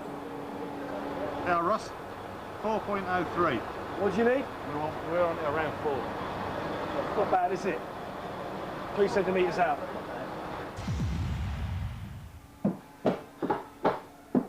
What about up here, Biscuit? All this stuff around this lathe, or whatever it is? Yeah, we can clean that off as well after. After, yeah? Just do the fascias first. Yeah. everything from loading the truck to unloading the truck is meticulous, exact. Everything is kept surgically clean, and it's all rather impressive, really. And this is a thing that, you know, most people don't see when they come on race day. They don't know the amount of work, and to the point of obsessiveness, how tidy and how clean and how exact everything is placed in the garage or on the truck. Everything's lined up. It's a precision sport in every way. I'm loving it. Touch of the elbow grease then for Ross. We're going to be following all the way to that grid at Silverstone in mid-July. Now, as promised, the result of our competition, combining the twin peaks of European football and Formula One. Remember the prize, it's an absolute cracker. VIP trips to two great sporting events, the Monaco Grand Prix, and before that, the UEFA Champions League final at Milan San Siro Stadium, Bayern Munich against Valencia. Now, two Scots have won at Monaco before, Stewart and Coulthard, but we asked you which Englishman last won in Monte Carlo. Was it A, Johnny Herbert, B, Nigel Mansell, or C, Graham Hill? And the answer, Graham Hill, way back in 1969. Our winners, Mark Charlton from St Helens and Nicola Cunnington from Brighton. Well done, Mark. Well done, Nicola. Enjoy two fabulous occasions with ITV. Keep in touch with all the F1 news on our ITV website tonight. There we are then. Watch out for the highlights tonight. We'll be back in Monte Carlo in a couple of weeks' time. Well done, David Coulthard. Bye-bye from us all.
Thanks, Alex.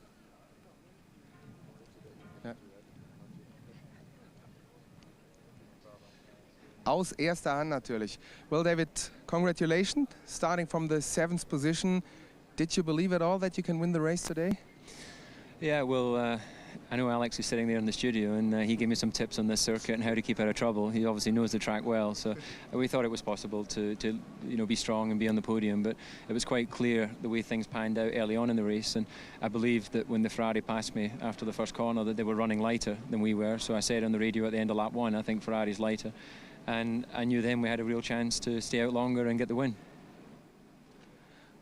How do you think would the situation have ended without Montoya's maneuver with Schumacher? Yeah, it would have been a little closer, but I still think we would have ran longer, and I would have been close enough to have made it one of these coming out of the pit lane.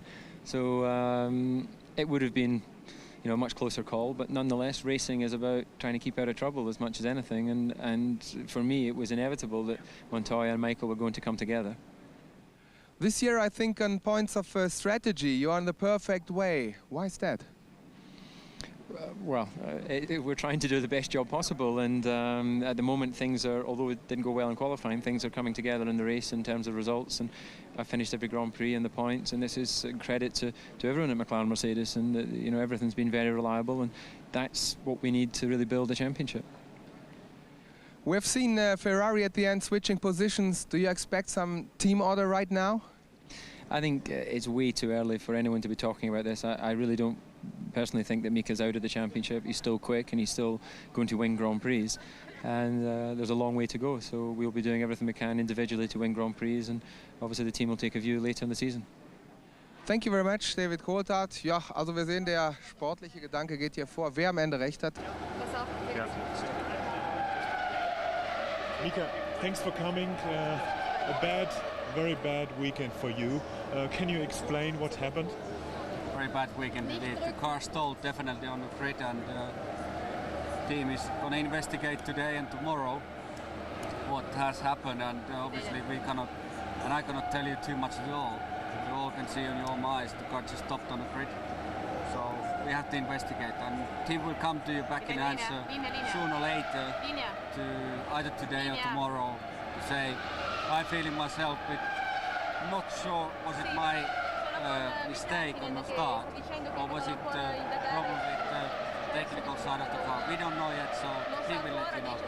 It's so much unluck, Mika, because you had the problem in Brazil too, David in Barcelona, and now it's the third time. I think it's very unfair.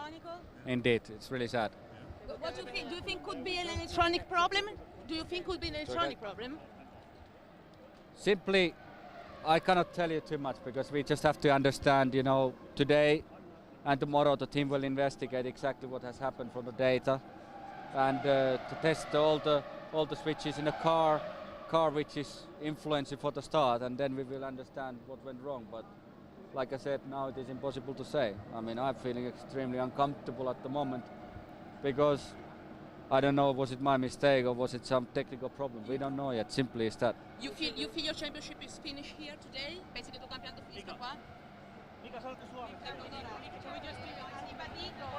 Understand what has happened, and we don't know, was it my mistake or was it the technical failure in the car? It's very complicated to see that.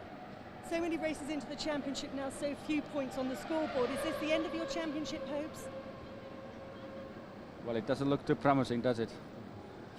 Thanks, everybody. Mika, one.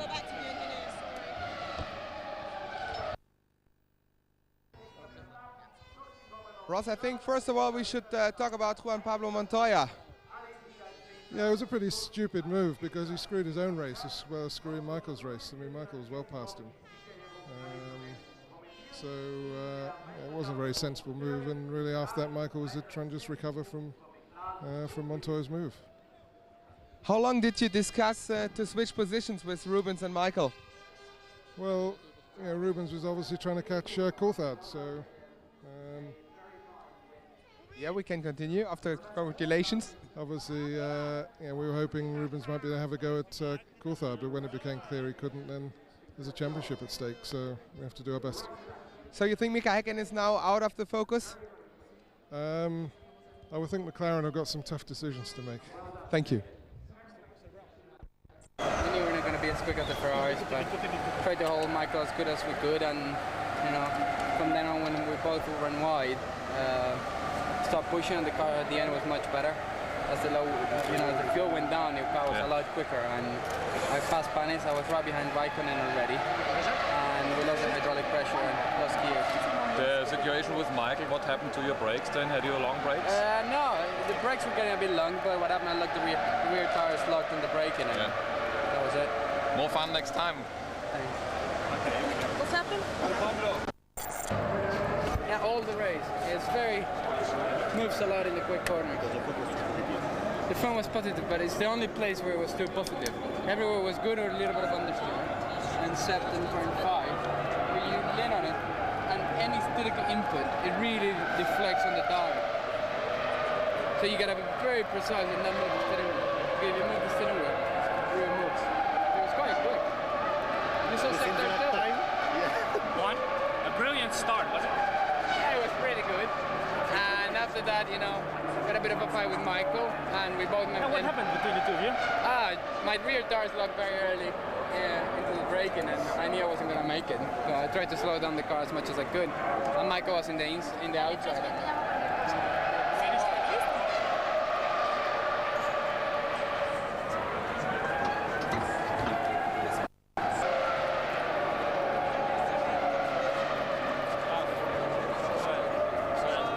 good start. Enjoy the start.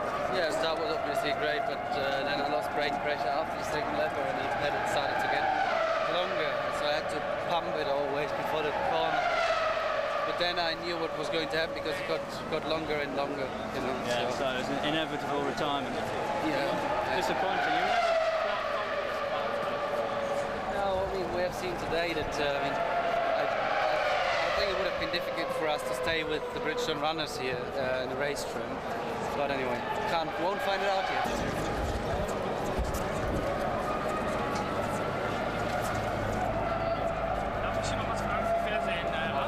Auf dem laufenden Wege? Ja, auf dem laufenden Wege.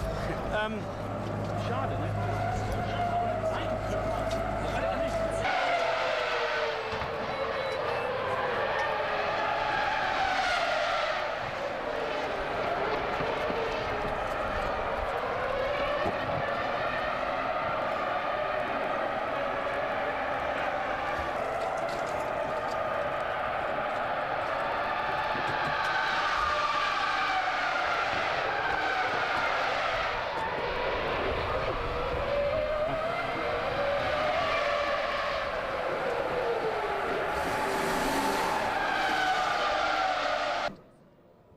Pablo, you beat Ralph for the first time. It looks like things are going well, even though the car broke. How are you feeling about the season? Oh, I think it's pretty good. You know, things are turning around. I think the race.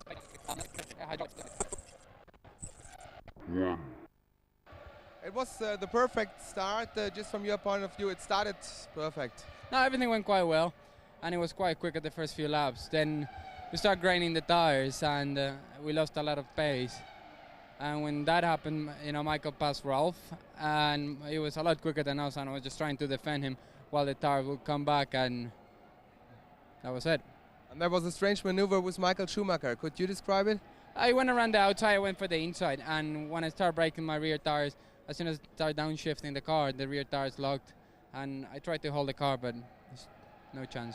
At the end, what finished the race? I think at the end, I think it was hydraulics, but you know, up to then it was looking quite good. Thanks.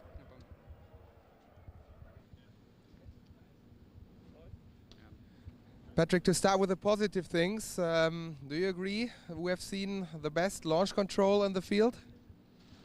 Certainly seemed to work pretty well, yeah. But after this, have you solved the technical problems already? No, we're involved in looking at them now. Yeah. So what was it with Juan Pablo? We had some form of hydraulic leak. I don't know from which system it is. And with Ralph, we had a problem with the rear brakes. Then we had a maneuver between Juan Pablo and Michael Schumacher. How did you see that? Michael was trying to go around him on the outside, and Juan Pablo, I think his car oversteered a bit, and so went wide. I mean, it was I think it comes under a racing incident sort of thing. I mean, it was a mistake from Juan Pablo, but obviously not deliberate, and both drivers were able to continue. Coming now to Monaco, to a driver's track, so what can we expect from your drivers there? The drivers today both did a fantastic job, as they did yesterday, and the real pressure is to try and make sure we do a better job as a team. Thanks. Congratulations, I think it was a fantastic race for you. How big is your luck? Yeah, it was very good race, but of course we had some luck, but not really. This race was only I earned it because I raced against everybody, and we did a good job with the team. Well, you look very cool. Yeah, I'm cool. It was a nice race. But now you have the same points as Mika, for you as a Finn. Yeah, but in the end, this doesn't make any difference. We always try to get more, and I'm not race against Mika only. I'm raced against everyone. But Mika told us before the start, the main thing is that you have to be behind him. Yeah, but now I beat him. But I think something happened with him in the start. What about your future? In Italian, everybody speaks about you and Ferrari. The next Ferrari driver, Peter Sauber, is afraid of that, and now Mika like to stay here. What's your opinion in the future? I don't know. We will see. I have a contract with Sauber until 2003, I think so, and after that we can look some other options. But of course, you have a dream. Yeah, I have a dream, but it's too early for that. It's blue or red dream? I don't tell you. Thank you. First and most important question, how is Rubens at the moment? Well, he's okay. He's okay, of course. You know, it's normal. He disappointed because he wanted to win the race, and then it just could not happen. But that's racing, and then, I mean, it's a team who has to decide what we feel is the interest, and we work for a team. We don't work for individual. And I feel today we did the right decision, even if I'm a bit disappointed because I thought we could have won the race. Was it a very tough decision for you to call him back in the last lap? Well, tough decision, you know. I mean, it's a decision. I think we have some time to take more cruel decisions or be in front of more difficult choices. Second and third, second. Honestly, I don't think it's a big change. We would have preferred to win the race, but otherwise, I mean, what is important is for Ferrari to score 10 points in the championship, and it will be a tough fight until the end. And I mean, that happened what had happened today. Bad start for different reasons, difficult overtaking, which put Michael in 6th position. So, you know, it was not our best day, but it was not too bad either. Did you maybe underestimate the power of McLaren a little because they were so far back on the grid? No, I mean, I think it's other people who did underestimate what they're able, but we respect them, and they did a very strong race, and good result, good win. Okay. Thank you very much, Jean-Todt. Talking about Rubens, you said it's a normal decision, but can you explain it? Because of course Michael told us afterwards, yes, you can say yes or no for that decision. It's a hard decision. Do you feel like a lonely man in such a moment? Not really, you know, it's a team decision, so we are together for the best, for the worst. Today it was not neither the best, neither the worst. It was just, I will say, a difficult race, that's all. You said let him pass through the championship. It's quite the 6th race, and 11 are coming more and more. So it's very early in the situation. How does it for Rubens, for his motivation? We will see at the end of the year. You know, sometime, if you remember, Irvine lost for just a position, not a point, in 99. So it can be very little. That's all. And what does it mean for Rubens' future at Ferrari? Because there are a lot of rumors about his future for Ferrari in 2002. Can you say something about that? It means that Rubens is a good choice. He has been doing a very good race, and he's supported by Ferrari. He does a very good job since he is with us. That's always what we have been saying. So we can control what we say. We cannot control what is said outside. Thank you. How do you...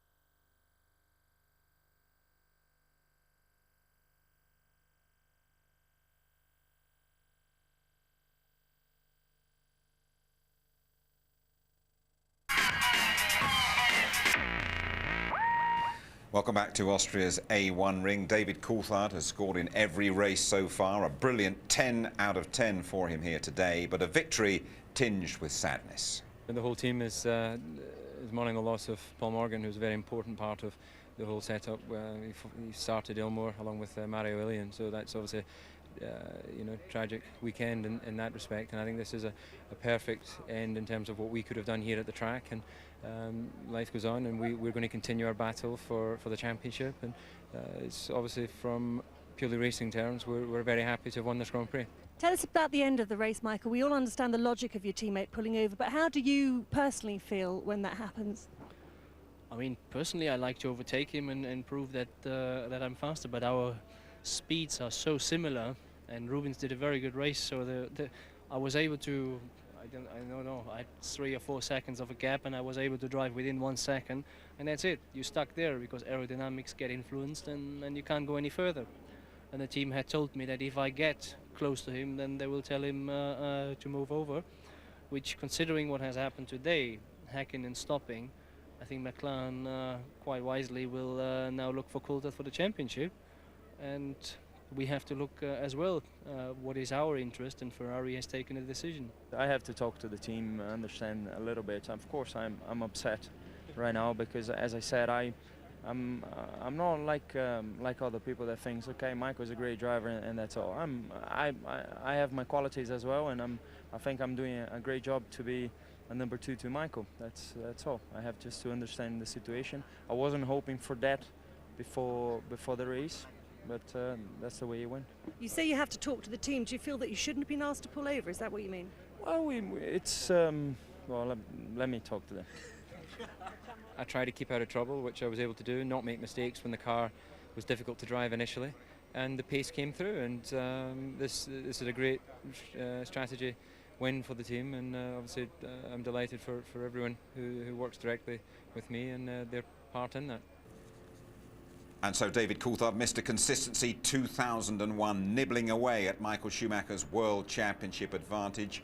A visibly upset Barrichello is third, Raikkonen's best ever fourth, Panis putting British-American racing in the points again, and Verstappen scoring the Orange Arrow's first point since Monza last September. Coulthard now just 4 points behind the world champion. Barrichello's 4 keep him third. Then Ralf Schumacher, no change for Heidfeld or Trulli. Meantime, in the constructors, as you were, still that 18-point gap between the big two. No points for Williams and Jordan. Sauber with Raikkonen and BAR with Panis improving their totals. OK, then, Tony Jardine, how about that start? You can't have seen anything like that before. I know this is a short circuit, but it's ridiculous. It all happened at the first corner last year. This time it was on the grid. Look at this, a record 4 cars stall on the grid. And the Williams BMWs jumped the Ferrari of Michael Schumacher, but miraculously they all get round those blocks. Look at them, like huge slabs sitting on the grid. Both the Jordans. And then Nick Heidfeld there in front of Mika Häkkinen and then McLaren. Just look at this one now as Irvine and Villeneuve nearly clash. Villeneuve having to get out of the way. And Irvine goes from 13th place up to something about 6th on the first lap. Look at this. Michael Schumacher said they had to revert to the standard start, couldn't use launch control, and his little brother jinked round him so beautifully. Juan Pablo Montoya up the inside and into the lead. What a breathtaking start there. A lot of thinking for those engineers over the next couple of weeks. Yeah, a tremendous amount. It's all about reliability. I mean, these electronics, the cars are just packed with them now. They're little rocket ships, and all these little microbes and chips, they've all got to be coordinated. Fantastic battle between Juan Pablo Montoya, the newcomer, and the old gun Michael Schumacher. What did you make of it? Well, I think Juan Pablo was defending his line very well. It was a bit like some 81 and Gilles Villeneuve in the more powerful car, but not handling so well, holding them up, but quite legitimately. Now look at it from this angle. Schumacher has to go around the outside. Bit of respect there from Schumacher after Brazil. After all, this is the man, the Colombian, that dived inside him and took the lead away from the Brazilian Grand Prix. I bet I hadn't get too close to him, give him a little bit of room. But, of course, Juan Pablo, he's a racer. He didn't want to give way. Now look at it again. He comes off the brakes just at the last moment, saying, I'm not going to let you through. Quite harmless at the end of the day, but Michael is going to go and see him, and that's going to be interesting. It all came down to McLaren's pit stop. Could they get David Coulthard in and out quickly enough to win the race? But they'd fueled up to the maximum that they were going to and stayed out that little bit longer, and David really did get the hammer down and set some fastest laps, which gave him that time. He came in with 25 seconds gap. The McLaren mechanics did a brilliant job and a great strategy from Pat Fry, from Steve Hallam and everyone. And you still can't see the Scarlet Ferraris now as David Coulthard comes back. There, you just see Rubens Barrichello coming into view. That must have been a great moment in the McLaren pit when they knew he's kept the lead. He did a superb job, didn't he, David Coulthard, with those two Ferraris hunting him down and the tyres not working particularly well either. He did a superb job of soaking up the pressure. This is David Coulthard at his best, who's scored points in every race so far this year. Nursing the car, getting the best out of it. The car was hopeless in qualifying. They lost the balance totally. They got it back today, though. We think here that he could well be the world champion this year, don't we? Well, we don't want to do a Murray, do we? And say he's going to do it, put the curse on him, but he's just got to keep going along like that. I'm sure psychologically it's building beautifully, and coming up to Monte Carlo, where he won last year, it's going to be a superb battle now with just 4 points in it. End of Häkkönen's world title hopes, remote hopes here, do you think? Well, his manager, Keke Rosberg, the 1982 world champion, said, forget it, son, it's all over. It's surely all over now. But until it is mathematically impossible, he will be allowed to race on. It really is strange, isn't it, that Michael Schumacher just cannot win at the A1 ring?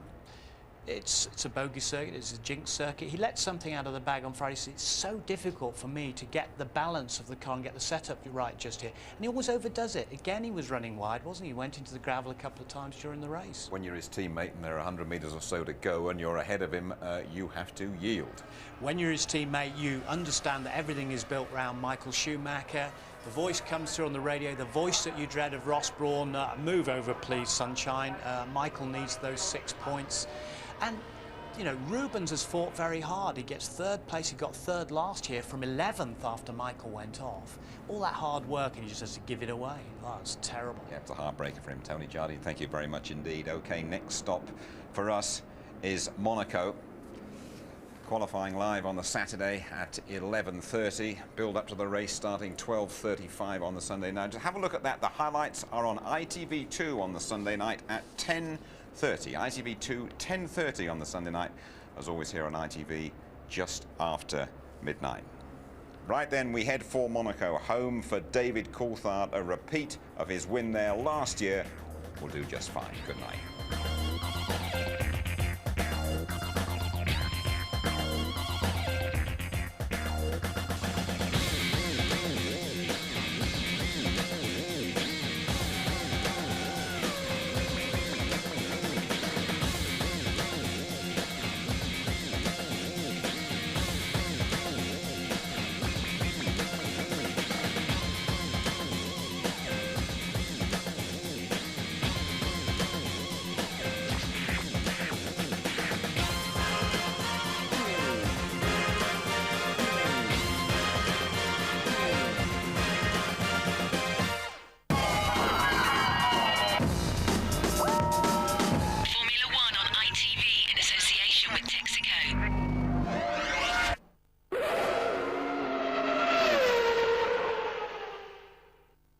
If you'd like to know more about Formula One, the website address sponsored by Foster's is www.itv-f1.com.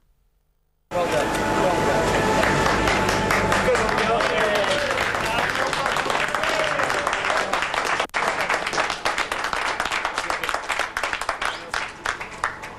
Dit punt heeft het team absoluut verdiend. Half of the Grand Prix you were on lead. Yeah, and it was one of the best Grand Prix because I was really fighting for it. I was really happy when I was there. I had a choice of having used fronts and new rears. Until 35, 36 laps, the tires were doing a fantastic job. But then I started to drop back a little bit you know, if you think of Coulthard and Michael. And I had a bit of a nervous car and quite a bit of understeer at that time. I was losing time, and it wasn't enough to keep in front of Coulthard because he did 4 laps on quick times. Even though I've left the pits with new tires, that I really I couldn't do nothing to stay in front of him. That was a pit. That was a shame. When I saw him going front, I just thought that was a shame. On the grid, we talked about you on the podium and Jos in the points. You saw what happened? Yeah, I mean, I'm in the podium and he's on the points. It's good for Dutch people. Michael, congratulations. Can you talk us through your race? Well, pretty eventful. Start, we had some problems with our launch control system, which meant that I lost 2 positions, which I think was the deciding factor for the race, because if I would have won the race, would have won the start, I would have easily won the race to my view. But that's the way it went. Then I had the fight with Montoya, which we both ran wide. I need to analyze the video and judge that properly. Which then meant that I had to go through the field, which was quite demanding for tyres, for fuel consumption and everything. And that meant that we had to come in earlier for the pit stop. David, many congratulations, although a tragedy. Yeah, you know, it's a tragic weekend for the team as we lost Paul Morgan, a very important part of the Ilmore setup, and that's a terrible thing. But we have our jobs to do, and we're continuing to take the fight to Ferrari, and obviously we're all delighted to have taken 10 points here today. You can say it was a solid race. Can you talk us through a little bit? Yeah, no, it was a very solid race, good strategy. The car was reliable again. Team did a great job in the pit stop. There's nothing more to say other than that. You know, we had the right strategy and we made it work. Goed.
Panis 7e de La Rosa, gevolgd door Bernoldi en Verstappen.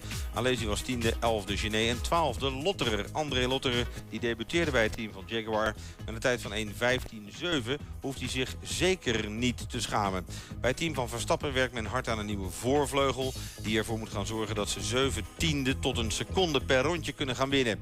De hoop bij Verstappen en consorten is dat die vleugel er al is.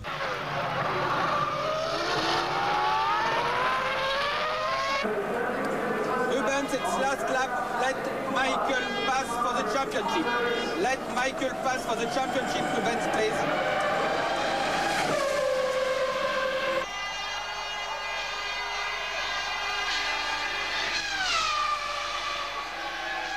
Hai fatto una gara fantastica, Rubens. Grazie. Hai fatto il gioco della squadra. Rubens.